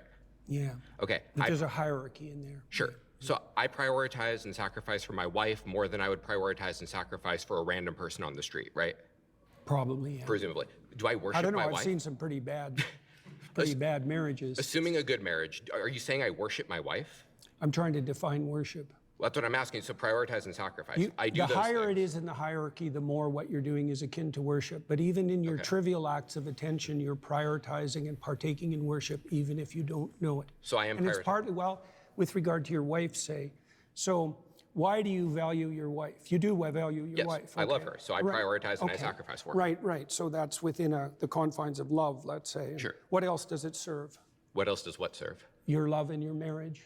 I mean, I'm married to my wife because I love her. That's also why I prioritize and sacrifice for her. I certainly wouldn't think I worship her, and I don't think anyone else would make that. I'm Are you trying to making make that a claim? definition. Okay. Yeah, that there's a hierarchy of attentional priority, and as you move up it or down it, depending on whether you think about it as a pinnacle or a foundation, you move more towards worship. Right, so even the small things, I'll give you an example. Imagine you go on a date. Well, imagine that your aim is a long-term relationship like a marriage. Okay, now imagine that your aim is short-term sexual gratification. Your pattern of attention is going to vary during the date, depend on your ultimate end. That's the hierarchy. The way that you attend to your wife is dependent on your ultimate aims, even if you don't know it. So at what point is it worship? Because it sounds like you're saying It's worship is almost a spectrum, right? Or it's not a binary. It's not a. It's kind of like that's a good question. When It's when is it worship as opposed to just I love my wife? The closer you get to the top or the bottom, the more it's more like How worship. close to the top? Because I don't think I worship anything. And if you're saying I have to hit a certain threshold for it to be worship, it is possible I don't worship anything then, right? It's not possible that you don't worship anything. What do I worship? Because you wouldn't attend. Well, love. So you think I apparently. worship love? Do you attend in consequence of love? See, I'm trying to define something. What do you mean worship? I told you what I meant. What do you mean? So I mean something you worship. He doesn't necessarily have a definition, to be fair. Like, the burden is on Jordan because he's got the claim that everybody worships something. Is something that you have a reverential view for in a manner in which you believe it to be above and beyond normal things you like. Like you So do you presumably have worship that attitude towards your wife? I have that Do you attitude. privilege her compared to other women? Of course I privilege her compared to other women, but I don't worship her. Nor does she worship me. By the definition you just offered, yes, you do. Because you just offered a definition that involved prioritization and elevation. Well, and thinking that she is divine above and beyond what a normal natural phenomenon can be. Not other women, no, beyond any human being could ever be. I will prioritize her over any other human, but I don't think that she is some You're making supernatural the assumption that only the thing at the top or the bottom has anything to do with worship. And I'm saying that's not true. It's a hierarchy of prioritization. And there's either something at the top or the bottom, depending on the metaphor, or you're fragmented and confused. Those are the only options. So let's say you're either going in many directions, or you're going in one direction. So let's suppose I'm fragmented and confused. Then you agree I don't worship anything. No, then you'd worship multiple things. So what's the threshold when it's worship, right? I prioritize a lot of stuff. I said that the closer you get. I mean, I guess you could make sense of this by saying that it's just at whatever's at the top of your personal value hierarchy. I guess you could make sense of it just by saying that. It's just whatever's at the top of your personal value hierarchy. And if your personal value hierarchy is actually maybe like shorter than it should be, that is to say, you don't value very many things beyond what bring you gratification, then you could claim that they worship things that they shouldn't worship, and that would just be a consequence of that. But they would still worship something. Like, if I was Jordan Peterson, I would probably say something along the lines of that. To the pinnacle, or the closer. How close? Can you give me some sort of metric? How close do I got to get to this pinnacle? Do you know the difference between? I mean, to be fair, you don't have to quantify something or give a precise black and white threshold in order to have a meaningful definition of something. That's a fallacy. I think it's called the Lockheed's wager fallacy. Cheap literature and deep literature? Yes. Okay, that's the same issue. And how do you distinguish between them? What's the difference between cheap and deep? I mean, it's really an opinion-based thing, right? Is it? So it's just an opinion that Dostoevsky is better than a porno magazine. Well, I've spoken to people who think To Kill a Mockingbird's cheap. It's one of my favorite books. So, I mean, people will differ on opinions. Well, just because people are stupid about things doesn't mean that their opinion is valid. That's certainly true. I agree with that. Okay, well, do you think there is a hierarchy in literary quality?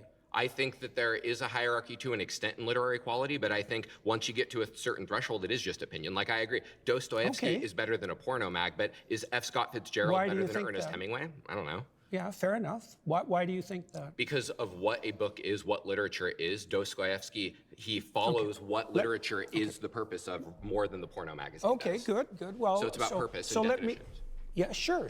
Let me give you an analog then. Okay. The depth of worship is analogous to depth of literary significance. And the closer you get to what's deep, the more religious and worshipful your practice. So and maybe you don't know what's at the bottom, but something needs to be, or you're confused. Well, so to use your analogy then, how deep do I have to go for it to be worship? Do I have to be Catcher in the Rye? Do I have to be War and Peace? Or it depends on what you're seeking for. I'm seeking to know whether I worship something. You've claimed I worship something, and I want to know. If you want to have a deep and meaningful life, then you have to go all the way to the bottom or the top, and insofar as you're capable of doing that, because otherwise you'll be fragmented and miserable and anxiety-ridden and hopeless. So I have to worship something to have a meaningful life. And There's no difference between those two things. Okay. They're the same thing. So if I don't worship anything, my life will not be meaningful, correct? Well, that's the definition of nihilism. Okay. So if I'm a nihilist, I don't worship anything. That's true, and then you... okay. You just said everybody worships something. I think you just agreed there is a class of people that doesn't. Well, they're incoherent in their worship, and hand gestures like that aren't going to help. All right. Yeah. Well, okay. Look, if you're... To be fair, I don't know, he's kind of like... There is something interesting about this discussion, and he's just sort of like fixated on proving that the statement is technically incorrect in certain cases. It kind of feels like a sort of dishonest game. Like, I guess like maybe you could alter the claim somewhat so that it excludes nihilists and it would still be true, but like it's kind of besides the core of the statement. It's kind of like besides the point of the statement or the core of the statement or the spirit of the statement. You don't have to prove that it's exactly literally true. Like I don't know. Some people get really fixated by the prompts, but the prompts, I don't know. Obviously, it's good to keep in mind what the prompt is and to debate the prompt, but I don't know. You should only really do that to an extent. It's possible to be overly fixated by it and then just sacrifice a meaningful, interesting conversation because you're overly fixated by it. Incoherent and fragmented and aimless, which is what happens if your objects of worship are unstructured and chaotic, then you're going to be anxiety-ridden and without hope. That happens. That's a technical argument. But there's happy nihilists. Oh, How do you explain that there are happy nihilists then? Because well, you just said they the can't mere be. fact that you state that there are happy nihilists doesn't make it true. Like, what's your evidence that, how do you measure nihilism and how have you associated it with happiness and what's your definition of happiness and have you compared them to religious people? Because if you do, by the way, it's clearly the case that religious people over the long run have better mental health. It's a well-documented fact in psychological literature. Sure. So your claim is just a claim. It doesn't stand on anything. So you disagree with the claim that there exists even one happy nihilist? I didn't say that. Okay, would you agree there exists at least one happy nihilist in the universe? It's not a question that has any meaning as far as I'm concerned, because it depends on what you mean by happy, and it depends on the duration that you're trying to calculate over. Now and then there's probably some deluded soul who thinks he's a nihilist who's momentarily pleased with himself. But as a long-term strategy to deal with the future, to get along with yourself and with others, it's sadly lacking. That's why Nietzsche warned that when God died, as he announced in 1850, that people would be flooded with pointless, anxiety-ridden, hopeless nihilism. And that was what would attract them to, for example, to the false gods of totalitarianism, which is exactly what happened, because everybody worships something, even atheists who think they don't. Aren't there unhappy Christians or devoted believers? So worshiping something is neither sufficient nor necessary for happiness then? Well, terrible things can come your way regardless, and that does happen, but it's the case that even when circumstances become deeply troublesome, that how you're oriented makes a big difference. So I'll give you an example. So the book of Job deals with the issue of unfair suffering. So Job is a good man who has everything taken away from him in the most painful possible way. To settle a bet, right? With Satan, yes. And so he makes the axiomatic presumption that he won't lose faith in himself or in the spirit of being itself. And that helps him remain calm and forward-looking through his time of trial. Doesn't he absolutely curse God? No. His wife tells him to do that. All right, thank you. Thank you, sir. Yeah, good. My final claim is that atheists accept Christian morality, but deny the religion's foundational stories.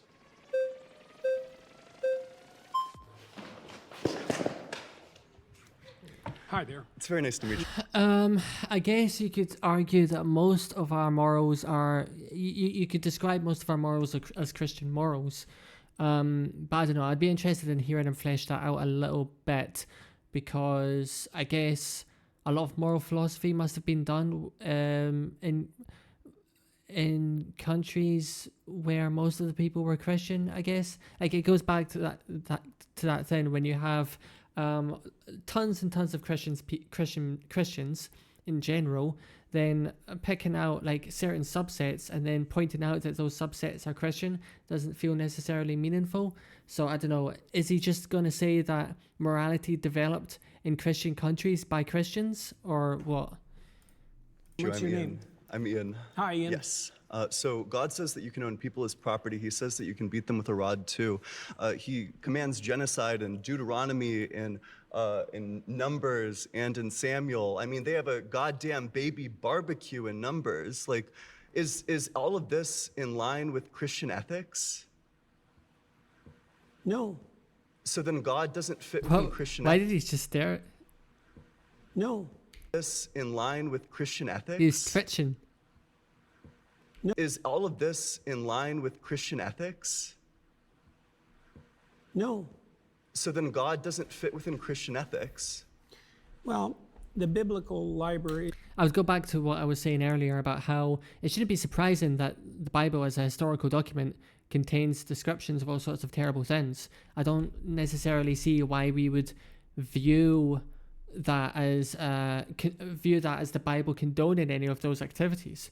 But then again, the counter to that would be, well, how do you know what the Bible is condoning? Like, how do you say it's this is a moral message in the Bible and this isn't a moral message in the Bible? Like, how do you make that distinction?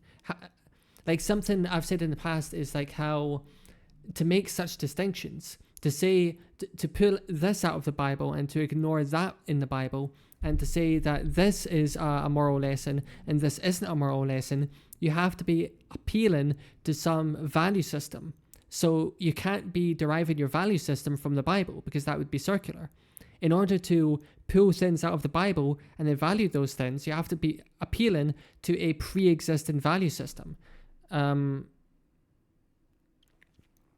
you can't pull that value system out of the Bible, because in order to do that, you have to have a value system to begin with. So earlier, Peterson said that morality precedes science. I think values precede religion, really. Is a continuing story, and everything written in it has to be contextualized by the entire text. There's 65,000 hyperlinks in the biblical text. And you can take pieces of it out of context and criticize them, and that's what you're doing. But that's a mistake, I think. It's an analytic mistake, because you're putting the cart before the horse. I really don't think so. I think that if we say that something is Christian ethics, then I think that all of the books essential to Christianity would fit with it, especially if it's like the main character. When we're talking about How do you deal with God, the morality of war? So how do you think you should deal with the morality of war? Sure. Because I feel like the morality, like I feel like Christian ethics, like this is kind of, I guess I just think it's like kind of an absurdity to say that God doesn't fit within Christian ethics, but sure, well, we can go on my ethics, that's totally fine. I don't know what you mean by an absurdity. What game are you playing with that I just think that it's an absurdity to say that the Christian God doesn't fit within Christian ethics, that like the Christian God isn't like Christian ethical. I said that the specific statements that you made don't take the context of the stories into account, and so that your analytical approach is faulty. Sure. Don't put words in my mouth. Sure, then let's go through the example. Yeah, so, and I apologize. So let's go through the example. So in 1 Samuel 15:3, God says, go and slaughter the Amalekites, slaughter the men, the women, the children, the infants. What's the justification for that? Is that in line with Christian ethics? That's a good question. That's a good question. I'm curious about where these people come from, like the people who are sitting around the person in the... Oh, look, there's a list of their social media accounts. That's interesting. I might check them out. I guess they're all political figures, I guess. They already have like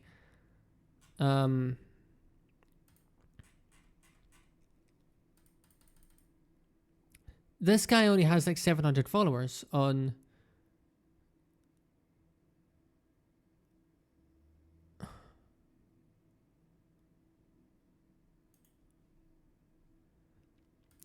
I was wondering, like, who are these people in these Jubilee events who sit around the person in the middle? Because I normally don't recognize them. I think I've recognized like one or two of them. But I've wondered, are they like influencers? Are they like... are the people? They can't just be random people who signed up. They have to be people who have like some sort of following. Okay, this guy is 6,500 subscribers.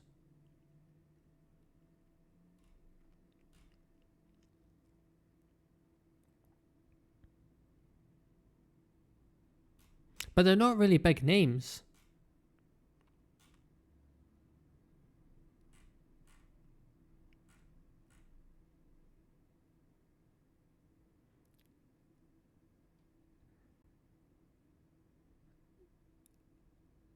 Okay, this guy uploaded the clip of him talking to Peterson, and the title is "I ended Jordan Peterson's career," and he's photoshopped himself in the thumbnail as this Chad.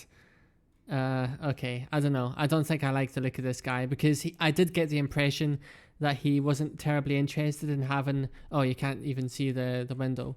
Anyway, doesn't matter.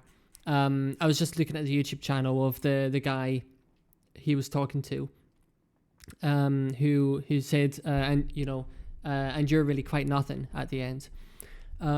It seems I don't like the look of him. He was being like kind of aggressive and making sarcastic comments and just trying to be provocative instead of he didn't seem to be very interested in having a proper conversation.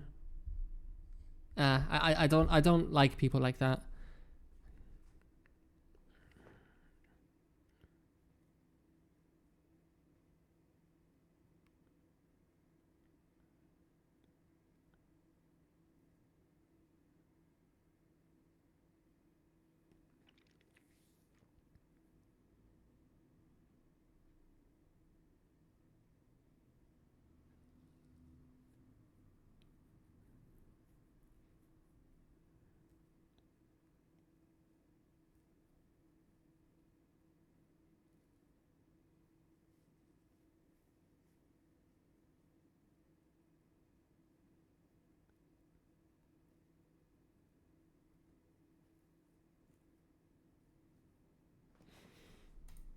I don't really know what to do with the terrible, blood-soaked, saturated history of the human past. I don't know. And I don't think anybody knows. I mean, what you try to do in your own life, as far as I can tell, is to conduct yourself in a manner that makes such things much more unlikely. I totally agree. We're all saddled with the problem of the catastrophes that got us here, aren't we? Yeah, but this one was commanded by God. That's the problem. Yeah, That's what differentiates it from anything else, is that this one, it's God saying, go and do this atrocity. Do you think that there's ever such a thing as a righteous war? I'm skeptical. I'm not sure. It would probably be situational. Well, right, fair enough. Yeah, but this one certainly wasn't a just war. The context for the Amalekite slaughter is that 400 years earlier, they fought one battle, which they lost, and God says, that's it, I'm gonna wipe them off the face of the goddamn earth. And then 400 years later, he commands the Israelites to genocide their great-great-great-great-great-great-grandchildren. That's not a just war at all. And also, a genocide is not a war. Well, a genocide can be a war, but... Absolutely not. The genociding of the Amalekites, the men, the women, and the infants, that's not a war. The infants aren't combatants. Look, I already said that it's very difficult to look at the blood-soaked past and to know exactly what to do about it. The answer I gave to the gentleman who is sitting here before you is that it's necessary to read a text like the Bible at all of its levels of analysis simultaneously. And there's a directional morality that emerges across time that has its roots in the Old Testament, for example, with its restrictions against murder specifically, that makes itself manifest in the Christian texts as the insistence on voluntary self-sacrifice as the foundational belief. That's a profoundly anti-violence ethos. Do you have the belief in your theology? Well, what do you think of that? Wait a sec. Now, redress what I just said. So I'm about to address it, but I'm addressing it with a question. Do you think that God is, by his very essence, perfect? You'll have to provide more. Sure, just like maximally great and all, like the great-making qualities. Sure.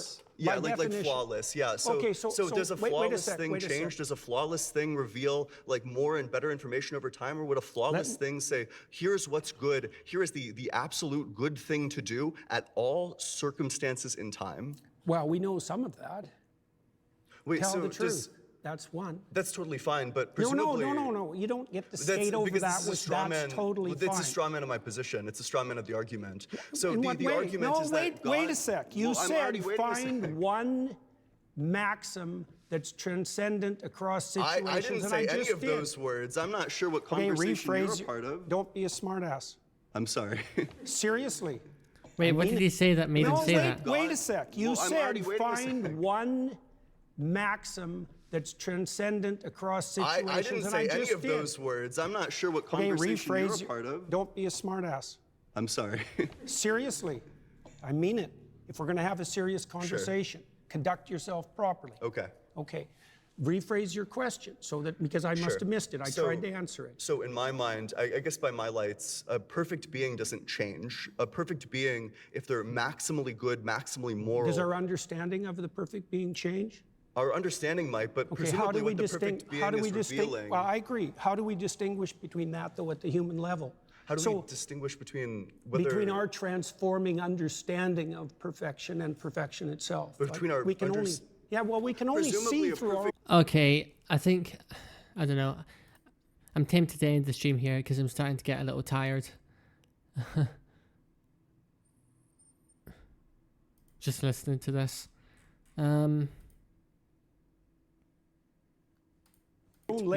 Presumably a perfect being would be revealing all of these aspects all the time, especially if God's outside of time. I don't know how a God who's outside of time is revealing different things at different times. That just seems like incoherent to me.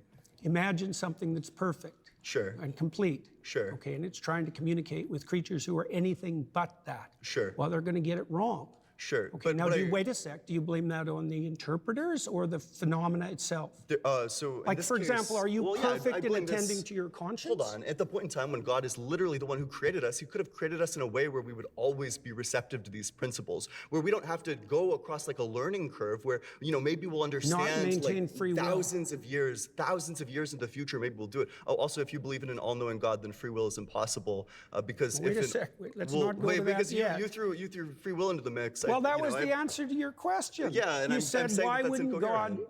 Well, it's 1,000 years of deep thinking philosophers would disagree with you. But and 1,000 years of, or at least like the last 50 years of philosophers would disagree with you. These analytic philosophers, people like Graham Oppie make arguments about the incompatibility of omniscience and free will, that if God created this world, if he chose this world instead of that world, then he makes it causally inevitable every single action that you were going to make. If he made a world where we were just electrons in love, then none of this would have happened. But by making us in this world, knowing exactly what's going to happen in the future, it makes all of those events inevitable, which means that they're all causally determined, which means that we have no free will if you believe in an all-good God or an all-knowing God that made everything. Well, have it your way. Okay, cool. So then the free will theodicy fails. Well, it fails for you. That doesn't mean you've disproved it. I mean, you tried to make the argument? Yes, you tried to make a case for a causally deterministic universe. I don't think there's any evidence for that at all. Do you think that God could have created a different universe than the one that he created?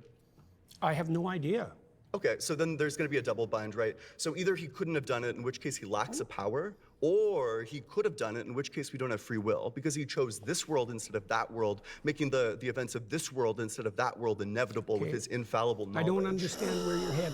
Which just means that the free will defense fails. Like all this, under your view, if you want to have it fail, no problem. I don't know why it's relevant to the issue we're discussing. Do you acknowledge that under your view, free will doesn't exist? No. Oh, then do you want to respond to the argument? You'll have to phrase it more clearly so that someone like me can understand it. Yeah, gotcha. So God already knows in advance everything that's going to happen, which means that by making this world instead of that world, everything is inevitable, which means that God's act of causing this world instead of that world... Inevitable doesn't mean determined. It's causally inevitable if God chooses this world instead of that world. Doesn't make it determined. Causally inevitable means determined. No, it doesn't. Absolutely, yes, it does. Well, have it your way. What does he mean causally inevitable doesn't mean determined? How are those two different concepts? Also, I don't know why they're talking about free will now. Okay. That's not the case. You've been voted out by the majority. Please return to your seat.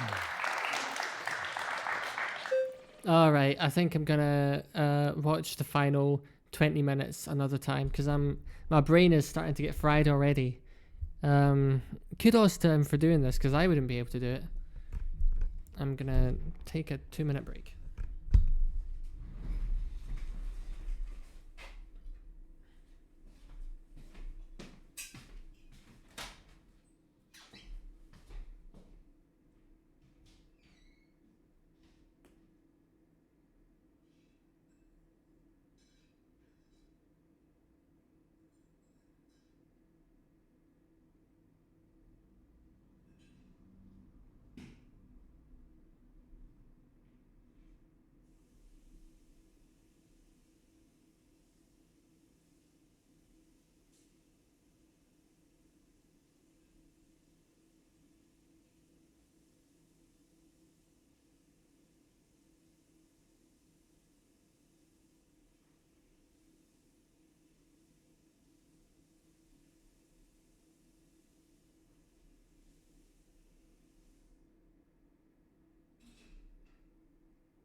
Okay, I think I understand what that guy was saying now. I had to think about it while I was away in the kitchen, but it sounds like he was saying that if God is both omnipotent, it can't be the case that God is omnipotent and omniscient and free will exists, because either he was only able to make this universe and he wasn't able to make any other universe, in which case he's not omnipotent, or he made all possible universes, in which case we can't have free will, because in order for these universes to be meaningfully different, they have to have different starting points, I guess, and then everything just follows on deterministically. But I kind of feel like he's sneaking in determinism there. Like, the whole idea of free will, isn't the idea of free will that there's something that isn't taken into account by the laws of physics? So you can't just say everything is determined from the starting points according to the laws of physics, because free will, the idea of free will is that there has to be something beyond the laws of physics, right? Or that isn't taken into account by the laws of physics. I don't know why they started talking about free will anyway. I will review the rest of this another time. I'm going to finally finish reviewing this bloody video. I started reviewing it, it was going really well, and then I just stopped for like weeks, and I don't know why. I just stopped, and I didn't get back into reviewing it. Just didn't find the time. So I'm finally going to get it done. I've only got 20 minutes left on this video to review, so let's just get it done. 20 minutes, the last 20 minutes of this. So let's go. God's act of causing this world instead of that Inevitable world doesn't mean determined. It's causally inevitable if God chooses this world instead of that world. Doesn't causally, make it determined. Causally inevitable means determined. No, it doesn't. Absolutely, yes, it does. Well, have it your way. Okay. That's not the case. You've been voted out by the majority. Please return to your seat. I don't understand why Peterson was saying that inevitable doesn't mean determined. I mean, if it's inevitable, then it has to be. Then how could it not mean determined? If something's inevitable, was he saying that they're not the same thing in the sense of time? Like, if something's inevitable, it might be in the future, but that doesn't mean it's determined, because the word determined sounds like it's been in the past. That's the only thing I can think of. But if we're talking about determinism, then something inevitable has to be determined. It will be determined. You would say it will be determined. So it doesn't even have to be like a past tense word. You can say that something will be determined. So I don't know what the distinction there is.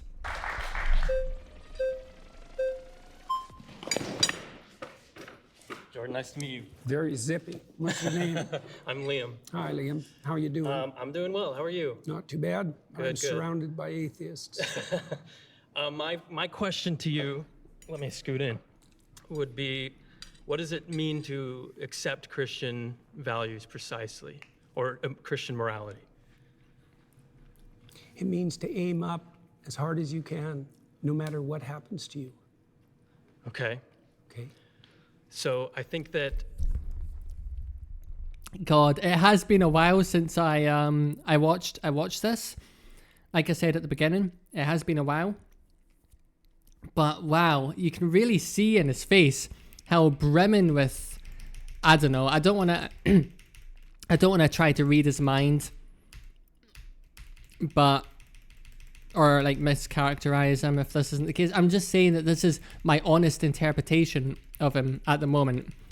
He seems very much on edge. That's what I'll say. I won't say more than that, because like I said, I don't want to mischaracterize him too extremely, or say things that I don't know for certain to be true. But like, you can tell, like, he does this thing with his mouth which sort of indicates anger or frustration to me. Let me see if I can get it. I'm not sure Christian values what the frame is, if I can locate the frame. But morality. It means to aim up as hard as you can. Oh yeah, he did it there. Yeah, he sort of like tenses his lips together. Anyway, he just seems very much on edge in this video. It's just an observation. I'm gonna talk a little bit at the end, I think, about how I think Jordan Peterson has changed over time. But I feel like, and obviously this has nothing to do with the content of any of the arguments being made in this video. I really don't want to give the impression that I believe it does have any relationship to the substance or the content of the video. This is totally separate. I'm just making an observation that I think he's different now than he was back in 2016, like 9 years ago.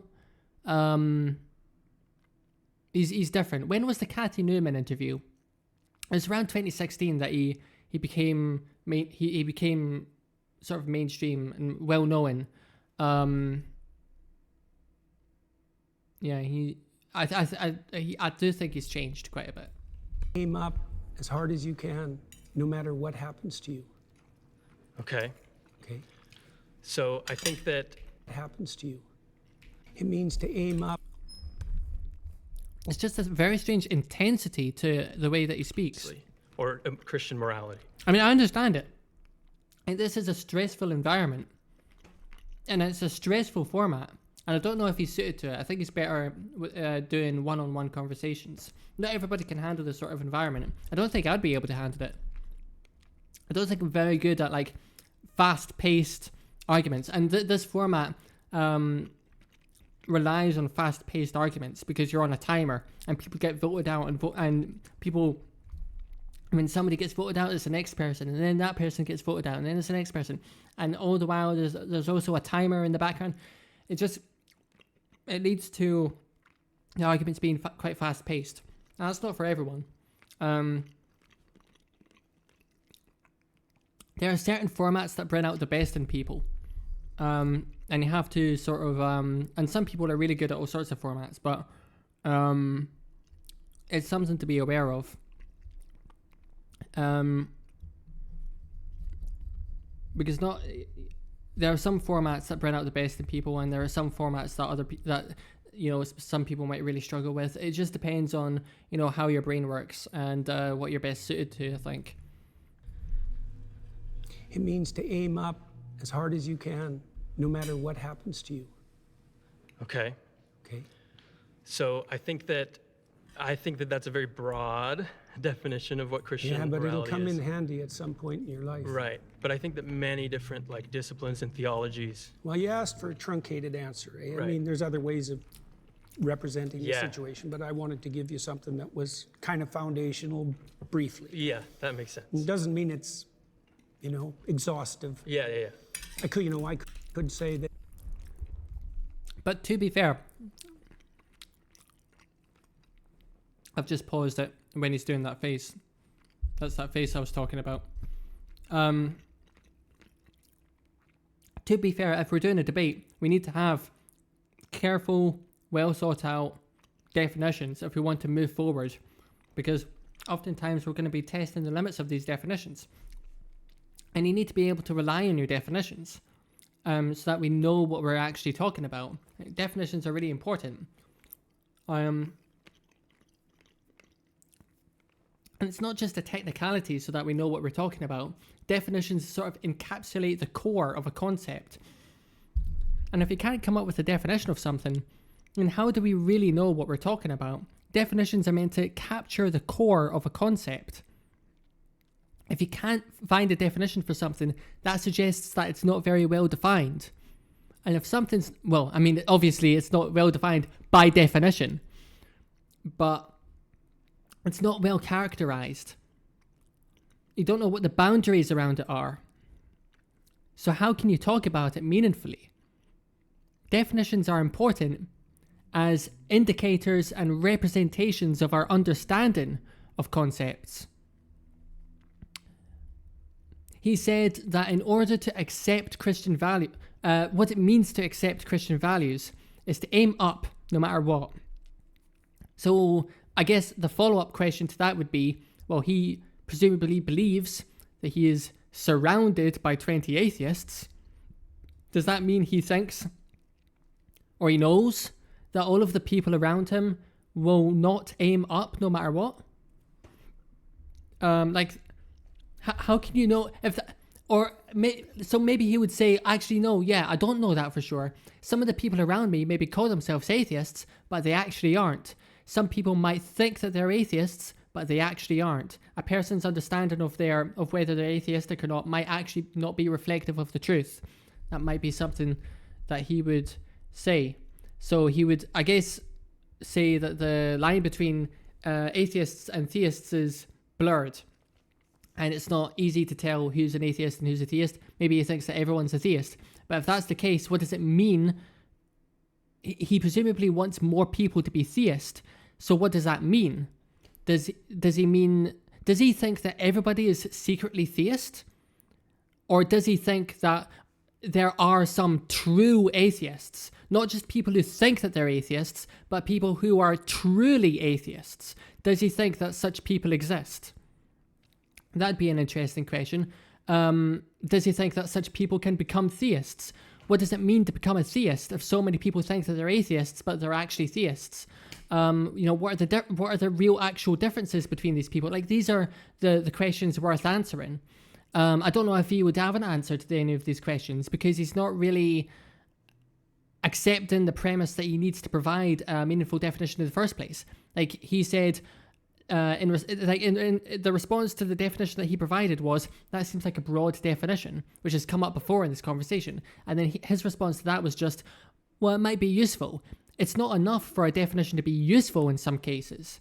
It has to actually be a definition, so that we know what we're talking about, so we can ask further interesting questions to really probe the boundaries of what we're talking about, and what it is he's even advocating for, if he thinks that so many people are actually secretly theist to begin with.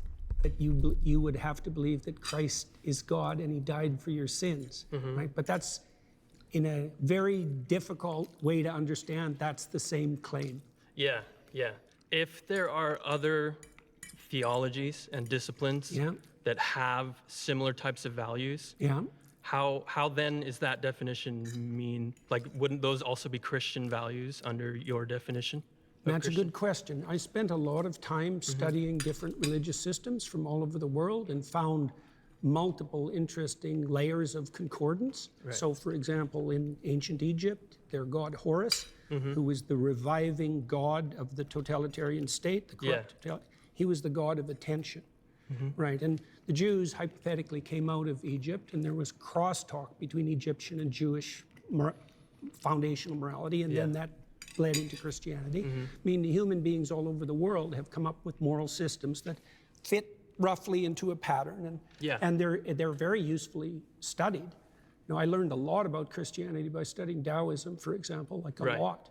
So I think you can make a case that Christianity formalized the landscape of good and evil more comprehensively and in more detail than any other religious system, and I think that that's part of the reason that it defeated paganism and spread so broadly across the West and is still dominant, still understructures our culture, for example. The way you feel about Horus or Taoism or something. So that's an interesting way of putting it. He said that it sort of did a really effective job of formalizing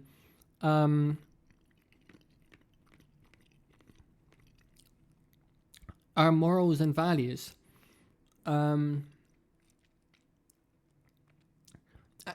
I feel like that's kind of a good way of thinking of religion. Like, it sort of encodes morals and values. It's not so much that we get our morals and values from religion. I mean, in a sense, that's kind of true. But I feel like our morals and values come first, before religion, and then religion sort of attempts to encode them and represent them and formalize them. And then people can sort of think of themselves as getting their morals and values from religion. And in a sense, that's kind of true, because there might be some people in the world who wouldn't really, you could argue, have much of a sense of what their morals and values should be. You know, if they were to just try to consume philosophy, they would just feel lost, like I mentioned earlier.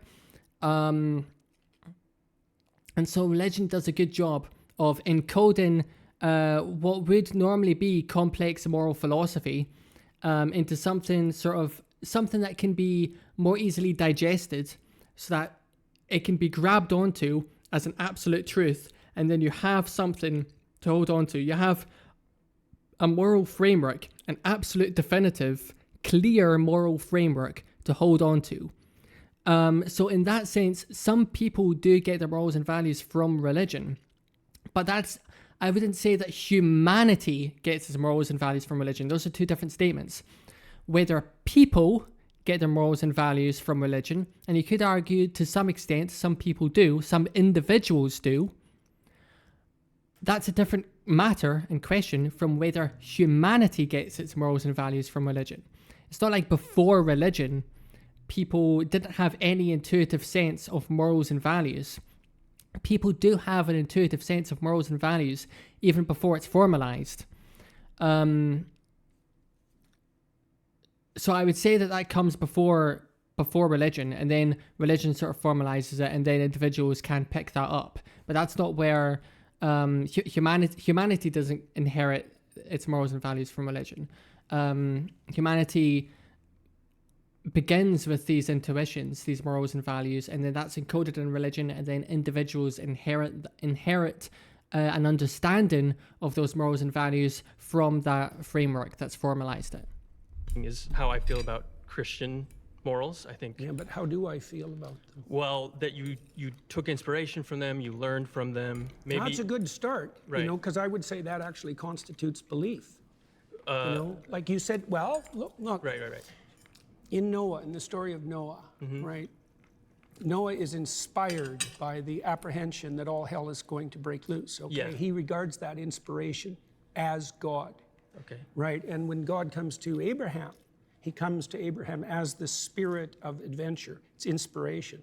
One of the definitions of God in the Old Testament, unsurprisingly, given the derivation of the word, is inspiration. And so if you take inspiration from Christian ideas, then insofar as you do that, you are in fact a believer, which was my point with regards to atheists Correct. not understanding. But have what you they're taken rejecting. inspiration from Taoism or from studying Egyptian mythology?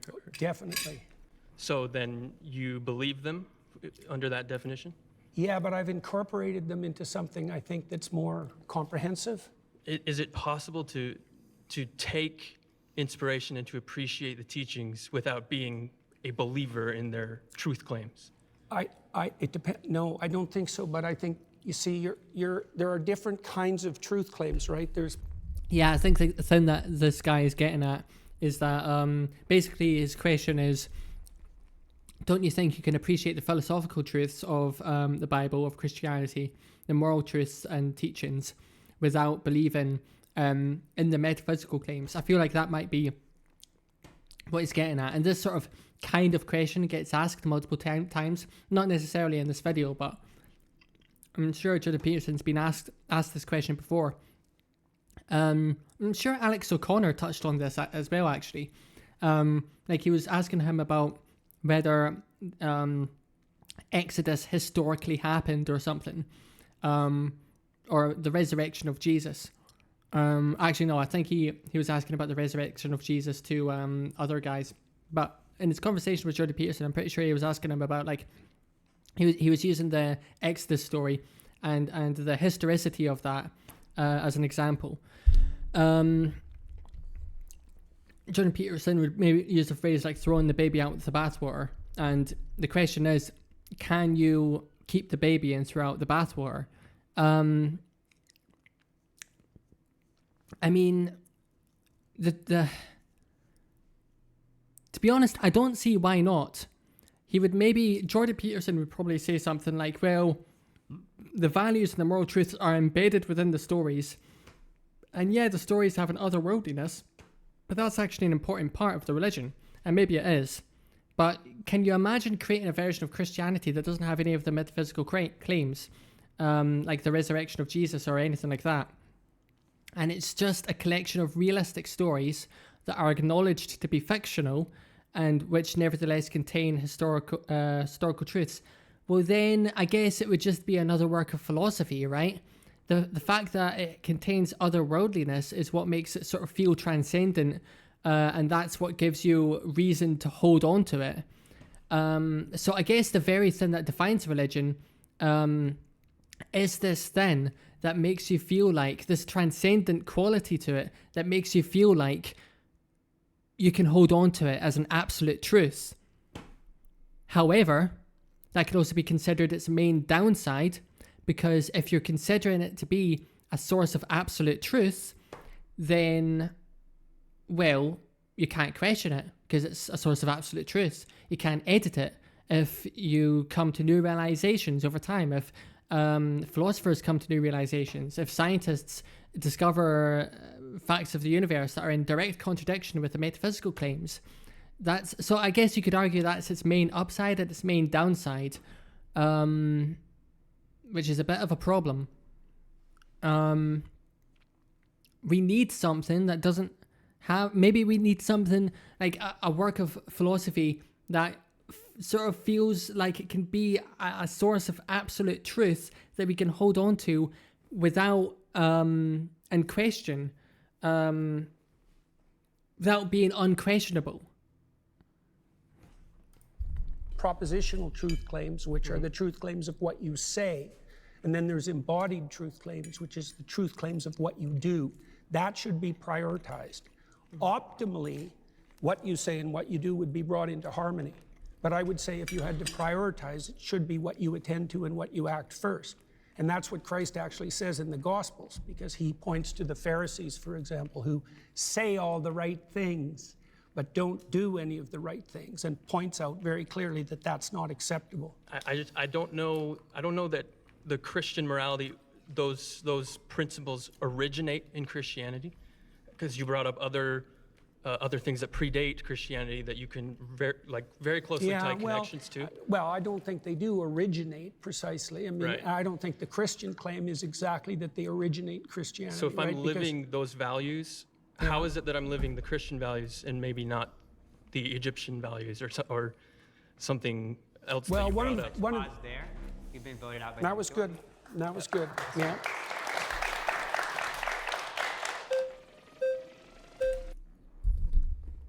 Like what you was just saying there about like how what you do is more important than what you say. I think a lot of people can agree with that, and I can agree with that. Does that make me a Christian?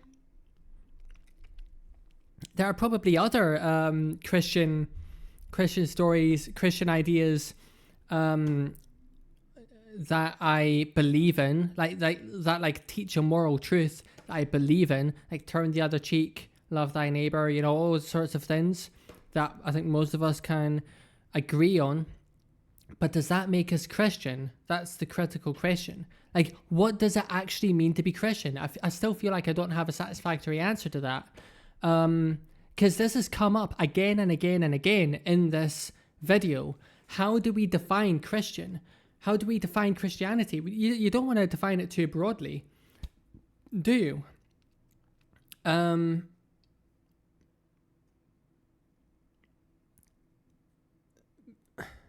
Because you can believe all of these things and yet, you know, never go to church, or like not even read the Bible.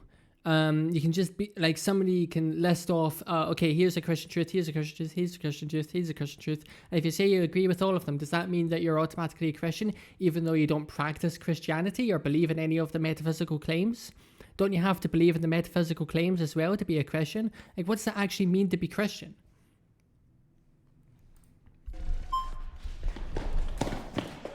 Hi. Hello there. Hi. How you doing? I'm good. How are you? Good. What's your name? I'm Kumari. So I was curious about this like Christian morality that you're talking about, because a lot of my issues with Christianity have to do with the base morality of it, specifically with like the idea of like the rapture and how we see people that aren't going to come up with us with the rapture, and that concept of heaven and hell. I don't really agree with that morality, but if you could explain that to me and how I do agree with that, I would love to like hear. Well, I can't explain the rapture to you because that isn't something I concern myself with, and that's more of a sectarian belief than something that's central to Christianity. Now, there's... Wait, what is the rapture? I'm displaying my ignorance here. What is it? The rapture in Christian eschatology. I don't even know what that is.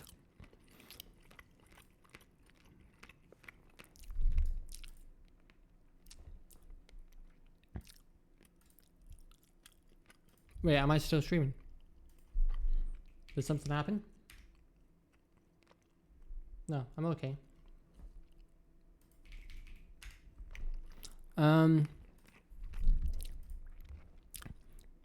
Eschatology. Eschatology. The part of theology concerned with death, judgment, and the final destiny of the soul and of humankind.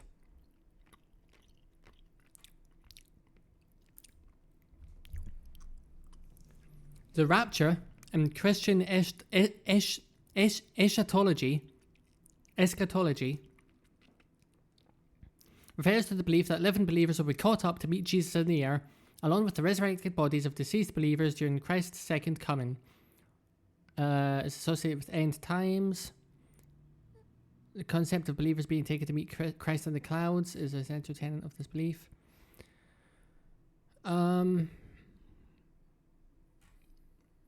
So it's in the Bible.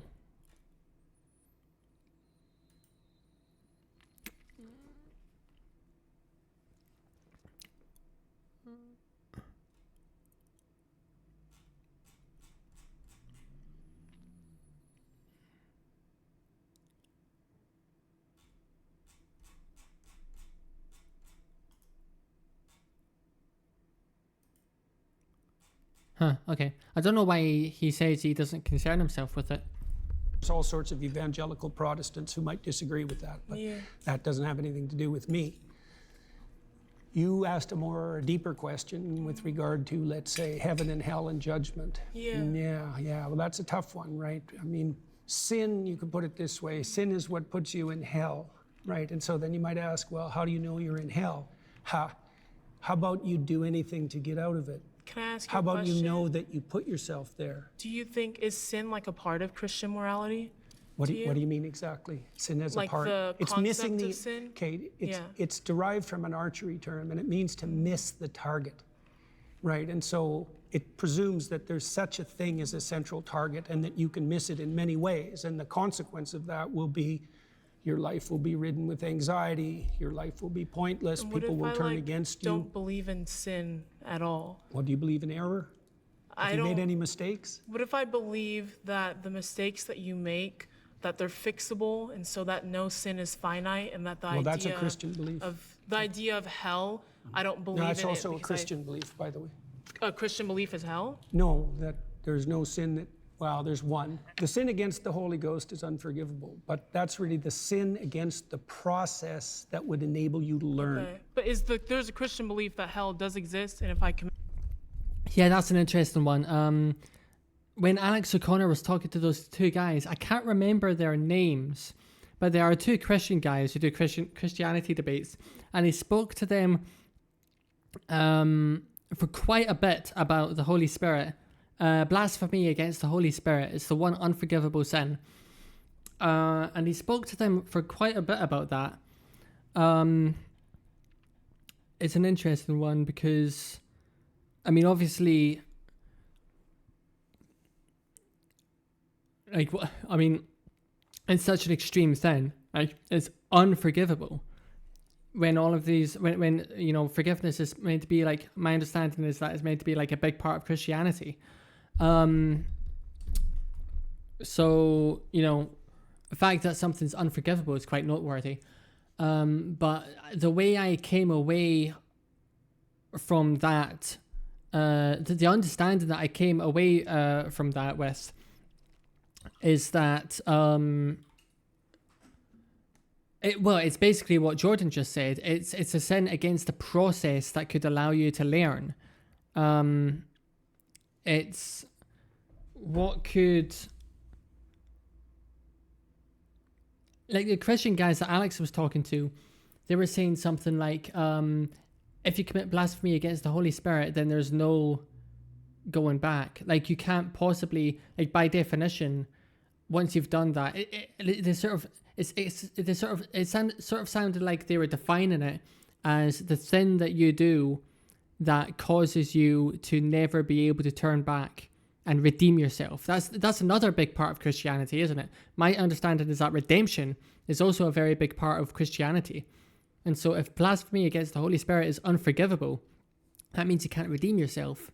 But it's sort of, I guess you can sort of define it in such a way as to make it make sense, because, you could make blasphemy against the Holy Spirit be, by definition, the very sin that you can't turn back from.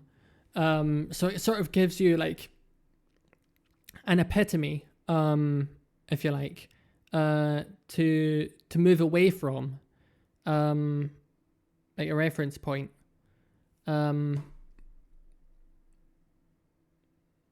But yeah, I mean, this idea that sin, there's no true sin because redemption is always available to you.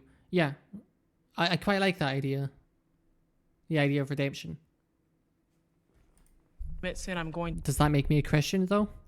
to go there, correct? Yes. So what if I don't believe in that? Like I think Well, okay, let me that have- when you okay, can I that's explain good. a little bit? Sure, sure. Okay. I think that when you commit sin, that it's because of a lot of environmental factors in your life, like where you were born and who you were raised by. And so there are certain things that lead you down a dangerous path. And once you are dead, I think you're kind of removed of that person. There's no like I can't there are no say factors I can't of the say earth anything that have about to what happens after death. Right. So I would ask you, in these times that you've suffered terribly in ways that you thought would never end, do you believe that you had any causal role in that? Like, did you play a part in that? in my own suffering. Yeah. Maybe sometimes I would say Okay. that there was a part that I played well, in that's, that. okay, but I that's also the do thing to think find that- out. I think that maybe it's like a concept of free will that I don't really believe in, somewhat of free will. That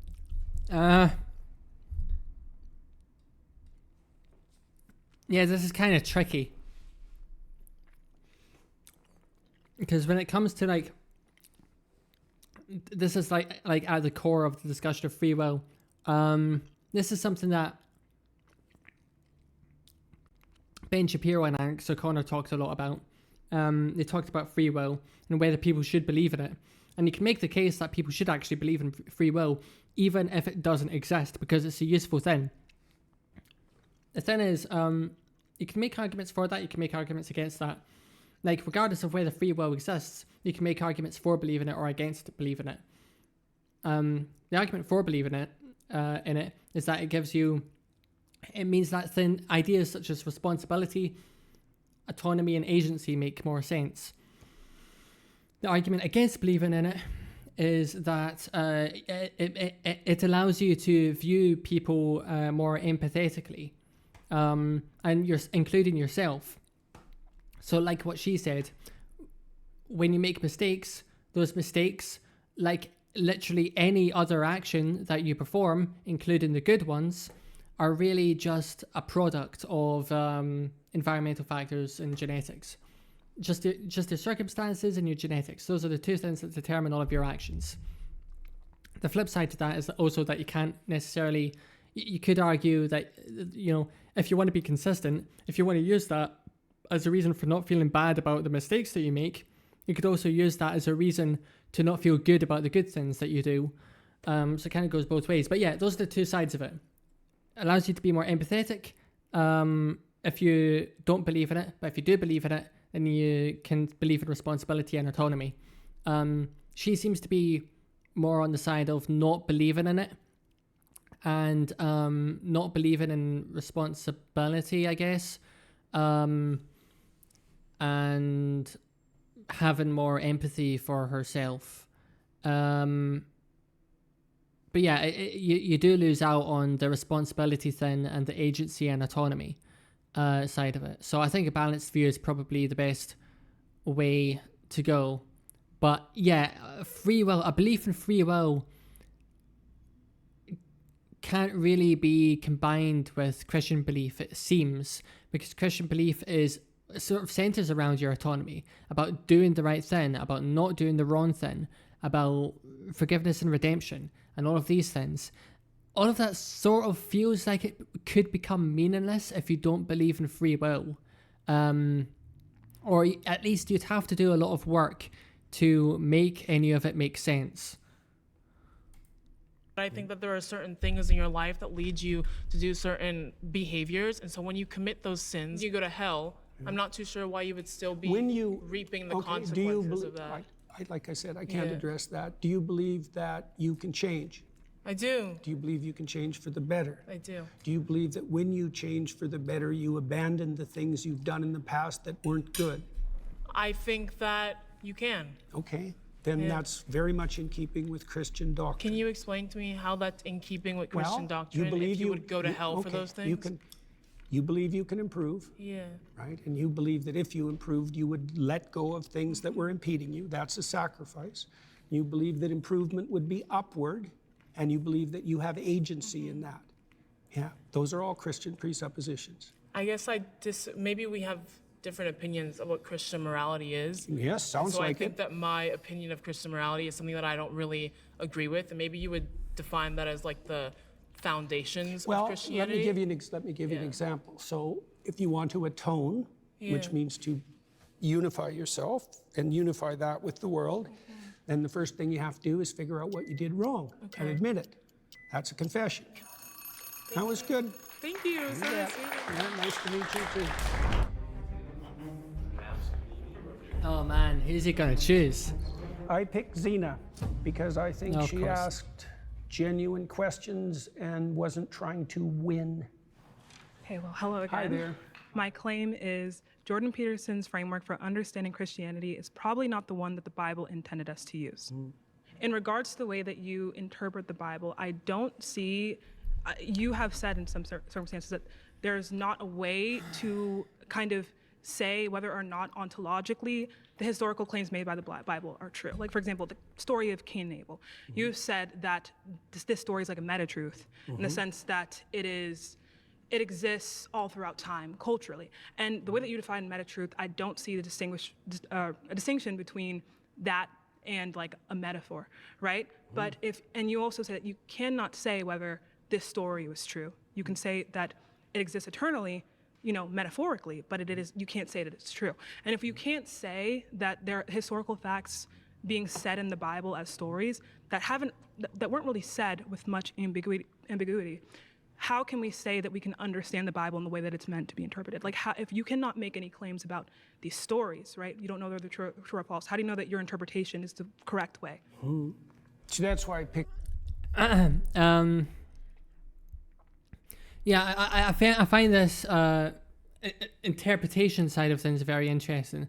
I find the philosophy of interpretation quite interesting. Like, how do you, and this is something that Jordan Peterson's talked about quite a bit. He brings postmodernists and postmodernism into this discussion quite a bit. I don't exactly know how relevant that is, because I understand postmodernism to be quite a complex and broad category of philosophy, and I don't know if he's just misusing that term. I just don't know. I'd have to understand postmodernism better myself in order to know whether he was misusing it. But I find this question of interpretation quite interesting, the matter of the philosophy of interpretation, because when you have a text, there are a variety of ways of interpreting it. And how do you know which interpretation is the correct one? Like, by what means do you determine which interpretation is correct and which is false? That's a really good question. And it's kind of really important when it comes to religion, because we have the scripture that's made to serve as the foundation of our belief system, but it's subject to interpretation. It has to be. Everything that we look at is subject to our interpretation. Everything, I mean, even the material world, as Kant pointed out, it filters through our lens of interpretation. And that's especially true for an abstract work, an abstract collection of stories. How do we interpret these stories, and how do we know which interpretation is the correct one? That's kind of really important, because you can have different people coming away with different interpretations that might actually be conflicting and contradictory to one another. And that is a big problem if the main upside of religion is supposed to be that it's a belief system that you can hold on to as a source of absolute truth. So that's a big issue. With philosophy, on the other hand, you can reason your way to conclusions, and it's not like philosophers don't disagree with one another, and they can argue with one another. they most certainly can. There are plenty of disagreements between philosophers, and there are plenty of disagreements between theologians and religious people. But at least with philosophers, they can argue on the basis of reason. They actually have a system by which they can arrive at truth, which is reason. Theologians can use reason, but they're sort of hindered in a way because they're relying on a level of subjective interpretation of a text. Philosophers don't have to deal with that. So I would say that both of them have to deal with the same kind of problem, where they might disagree with one another, and they're gonna have to talk through it. But it's going to be less of a problem with philosophers because there's this less subjective element to it. There's less of a subjective element to philosophy. You ask intelligent questions. Thank you. Yeah, that was good. What do they say? By their fruits you'll know them. Okay. Right. Well, so one of the things I look at is the impact of what I'm doing. Right. And so I know a lot of evangelical Christians, a lot of Catholics, a lot of Orthodox Christians, a lot of people from other faiths. And they've told me, like many of them, that they found my interpretations very helpful and that it deepened their faith. And so that's interesting because I wouldn't have necessarily expected that to be the case. And I've also talked to thousands of people who've told me that they came to understand the foundational stories of their culture better as a consequence of listening to me, and that they did everything they could to sort out their lives and that it worked. That's many different pieces of evidence that all converge on something like the practical and conceptual utility of my approach. Now, is it the same? There is a lot of approaches to biblical interpretation historically, and what I'm doing is possibly less new than you think. Yeah, I want to make a claim on whether this... The thing is, though, somebody could have an interpretation of the Bible that is completely at odds with his interpretation, and he could make a similar claim. He could say that he has all of these people who he has helped by telling his interpretation to, and that his interpretation has been so fruitful and helpful to his community and everybody that he's spoken to. And yet it could be in direct contradiction to Peterson's interpretation. So how would you match them up? I suppose Jordan Peterson would say that's not possible, because if you have all of these people, well, actually, no, it would be possible. You wouldn't have somebody believing in Jordan Peterson's interpretation and then somebody believing in this other guy's interpretation. You wouldn't have that same person believing in both interpretations if they were in contradiction. But you could have a huge group of people here who believe in Jordan Peterson's interpretation and another huge group of people over here who believe in the other guy's interpretation. These could be completely disjoint groups and also very large groups. It's not like there's any shortage of disagreement in the world. So I feel like that doesn't resolve the question of how you know which interpretations are correct. Evidence is enough, right, to substantiate whether or not your interpretation is going to, be more plausible, right? Be the most plausible, because in regards... It's an open question. Yeah, right. You bet. So in regards to how we interpret the Bible and how we see the Bible, something can add value to someone's life. An interpretation can add value to someone's life. An interpretation can connect you to your conception of what your faith is. But if it's the quote-unquote interpretation that God does not intend, that can lead to a plethora. That's certainly the case. That's why the medieval Christians were so concerned about heresy. Exactly. Yeah, because they felt... And that's why the Catholics objected so much to the Protestant Reformation, because they believed that the fractionation of Christianity would result in an indefinite fractionation, right? Well, and that's exactly what's happened. Right. So yeah, that's definitely a problem. I think one of the foundational principles, for example, there's a foundational principle in the Old Testament of hospitality, right? So what you want to do if you set up your local environment properly is to make it welcoming to people voluntarily. And so one of the ways you could judge the validity of the interpretation of a classic story is whether or not that interpretation might be regarded by someone as welcoming. Does that represent something you'd actually like to have if you were acting in your own interest in the long run? Right, and we can talk about that. Like protect you from fear might be another one. Exactly. So we can talk about how these interpretations of the Bible, like if they kind of resonate with us. And I think that can in some case be some kind of like evidence, oh, this might be true, but I think we need to ask, is evidence damning, right? Is this evidence certain, right? Yeah. So, but I do want to look at, again, the consequences and our understanding of this interpretation once more. So we look at, again, the story of Cain and Abel, and we say, yeah, so I believe this is a meta-truth. I believe that this story is resonant throughout cultures. That is all true and dandy, and I'm sure that is in some way, the story was put in here for the reason, right? To tell us about, fights between brothers. But also, you can't say I do know or I don't know that this story is false or true in an ontological, historical sense, as a historical fact. Were there two people? Yeah, Jordan Peterson's not interested in that question. He went through this with Alex O'Connor. He just doesn't really care about the historicity. This is just kind of irrelevant to him. He probably said the same to Richard Dawkins in his conversation with him when he in the conversation that was moderated by Alex O'Connor. Yeah, this is just, I don't think this is really relevant to him. I mean, he's interested in the metaphorical truth. That's what he's interested in. And to be fair, that's kind of what that's kind of what draws people to the Bible. People aren't really interested in the Bible as a historical account. Well, I guess in a sense, some people are, but only insofar as it sort of supports their belief in the metaphysical claims. But they're not interested in it being a historical account for the sake of it being a historical account. Like their main interest in the Bible is in the metaphysical claims and in the metaphorical truths. And if they are interested in it as a historical account, then it's only insofar as it serves the metaphorical claims and the metaphorical truths and the metaphysical claims.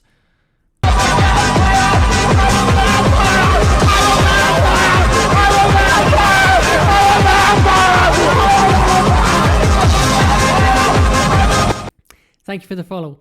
I always forget how loud my follow notification is, so thank you for that. Reminder that I should probably shorten the duration of that notification and also lower the volume because I always get a bit of a shock. I'm good. How are you doing? I'm just reviewing this debate that Jordan Peterson did a while ago now, but it's been taking me a while to get through it. It's given me a lot to talk about. It's pretty interesting. I'm almost at the end of it now.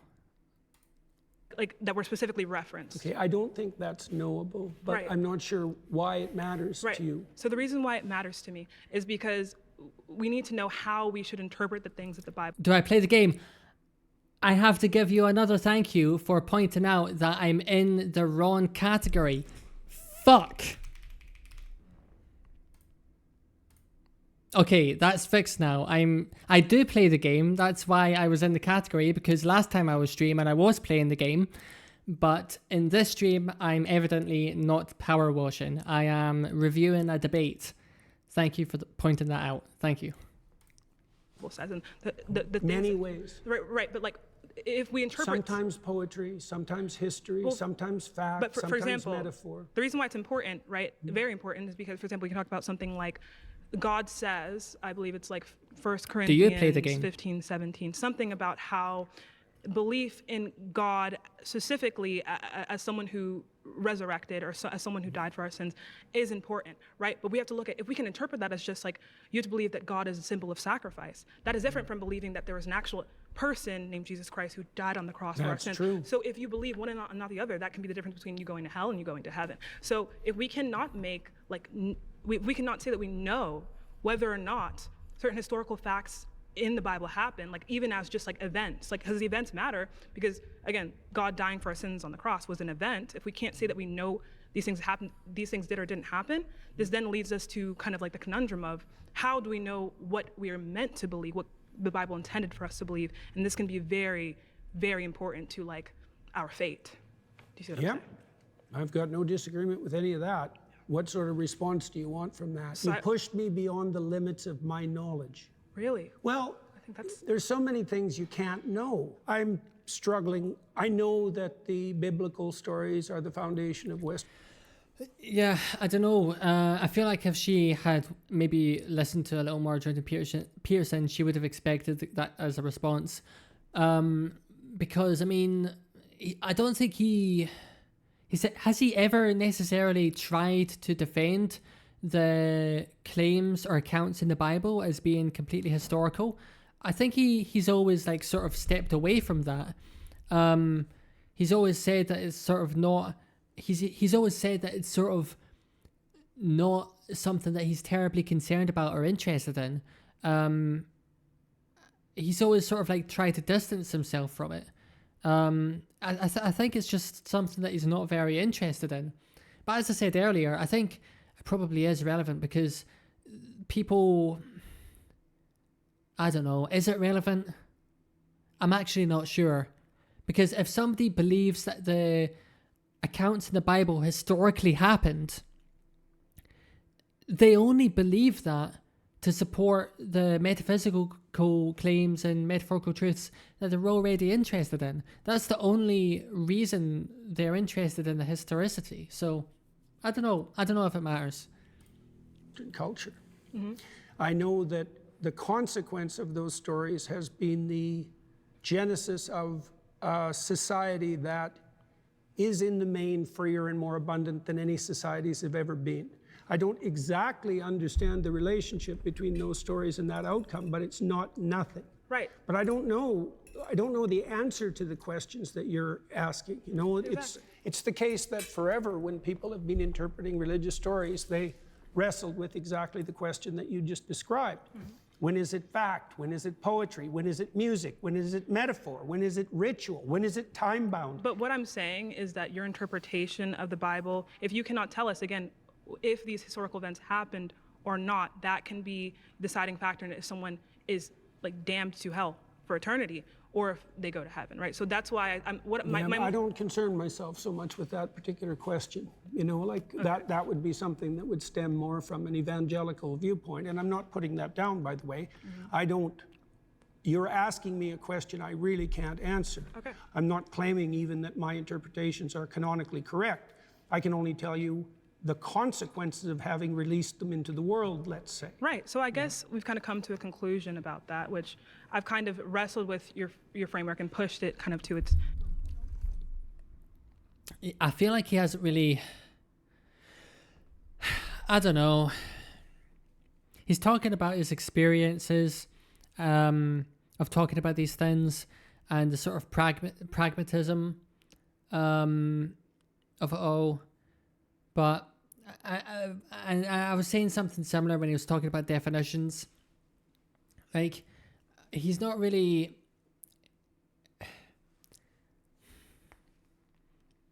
He's not really debating, and he would probably think of that as a compliment, but he's not really rigorously... He's not being rigorous. That's the problem. And debate is very valuable for determining the truth. If he really does care about the truth, then he should probably take these debates seriously, and debates demand rigor. Debates aren't just about winning, they're about determining the truth. He said earlier, you know, I choose this person because she wasn't just trying to win. And, you know, there is something to be said about how it's not helpful if somebody is only concerned about winning rather than the truth. But on the other hand, you know, when you're debating, you're trying to give your side of the argument the best possible defense. And you care about the truth, and debate is a sort of mechanism for determining the truth. And in order to debate, you have to be rigorous. You have to provide precise definitions. You have to... you have to provide evidence. It's not enough for you to say that your interpretation is correct because it's been helpful to the people that you've interacted with. I don't think that works. Kind of to its end, at least in the way that you can answer my question. So I don't know that we can more wrestle with that. See, I guess the problem is, you see, I don't exactly understand, I don't think anybody does, the relationship between fact and destiny.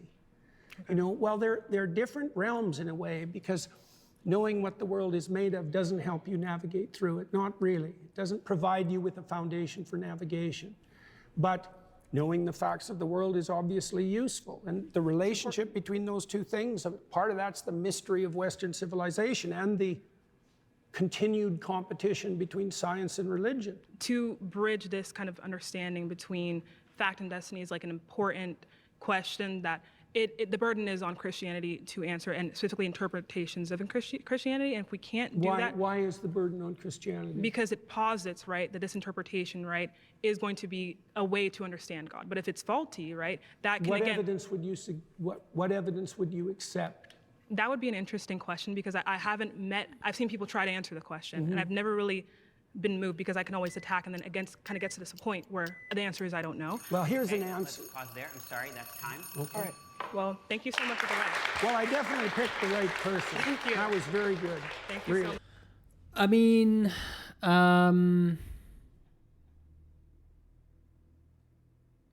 yeah, that question, what evidence would you accept, is a good one. It kind of feels like what I was saying earlier about how it doesn't really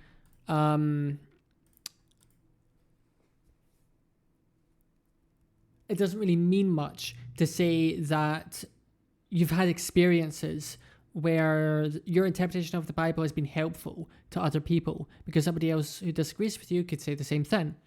However, you know, although we can't have evidence about these truths in the same way we might have scientific evidence, we can also like argue philosophy, we can argue politics, we can argue social sciences and all of these things that aren't quite as clear cut, and we can have all sorts of evidence in support of these claims. And maybe we could do something similar with religion. Maybe we can make arguments along the lines of, okay, here's a society that believes in these particular things, and we can credit these things to these beliefs. It's going to be a little difficult to make those kinds of arguments, but there might be something there. But you would need to have studies, you would need to have something that rigorously looks at societies and the effects that these beliefs have on those societies. It's obviously it's going to be a more difficult thing to ascertain than, you know, scientific claims where you can do experiments.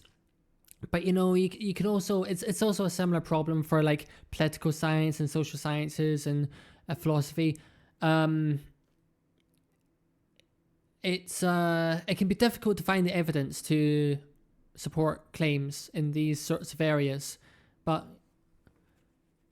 I guess you could do it. It's just more difficult. Very good.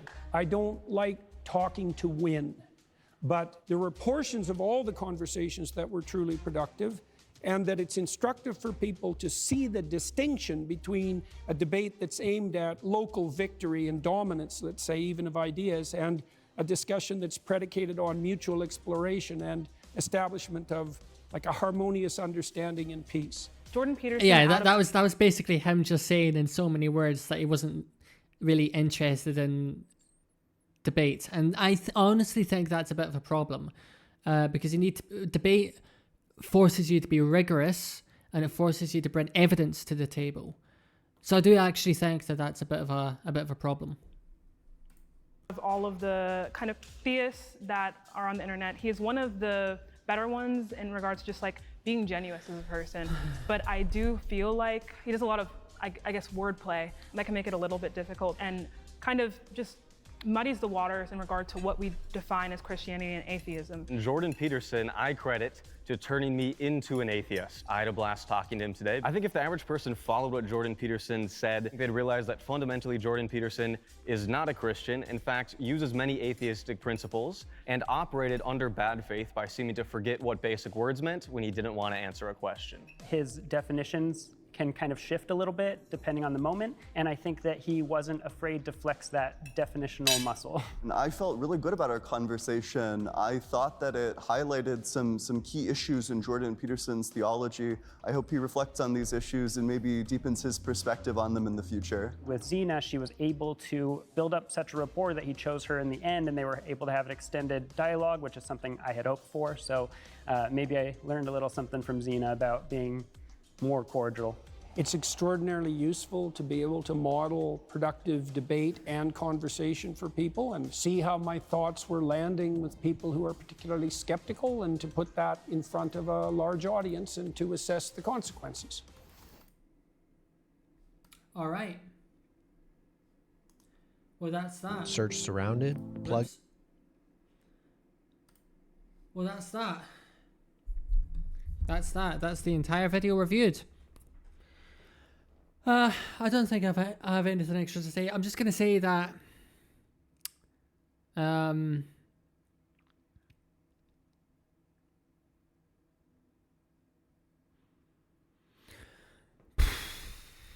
do think he's changed a bit. He like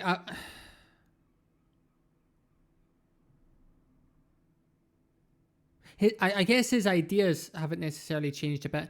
I don't know. It kind of feels like when he talks about politics, I kind of get the impression that he's a little more on the extreme side these days than he was before. Like, there was that whole thing where he went through a serious issue. He had like benzodiazepine addiction, and then he was gone for a while, and then when he came back, there was a noticeable difference in him, and you could tell he was having trouble talking. Like, he kept pausing in the middle of sentences and like freezing up in a way that he hadn't done before. So something had definitely changed. When it comes to his politics, I do get the impression that he's a bit more extreme these days than he was before. But I don't know if that's because he actually is more extreme, or if he's just not good and he's not as good as he was at hiding it. When it comes to his conversational abilities, I don't know. I mean, to be fair, I feel like it's not really fair to compare that to his like conversation with Cathy Newman, because the format was so different. I mean, the conversation with Cathy Newman was a one-on-one conversation in a television studio, whereas that was a debate. Like I said earlier, it was a fast-paced, intense debate where he was surrounded by 20 people, and like the clock was ticking down, and he had to be fast, and it was more intense. So yeah, I think it would be totally understandable for the performances to be different. I don't know if there's more to say than that, really. Yeah, this was a good one to review. I've been streaming for an hour, so I guess I might end the stream there.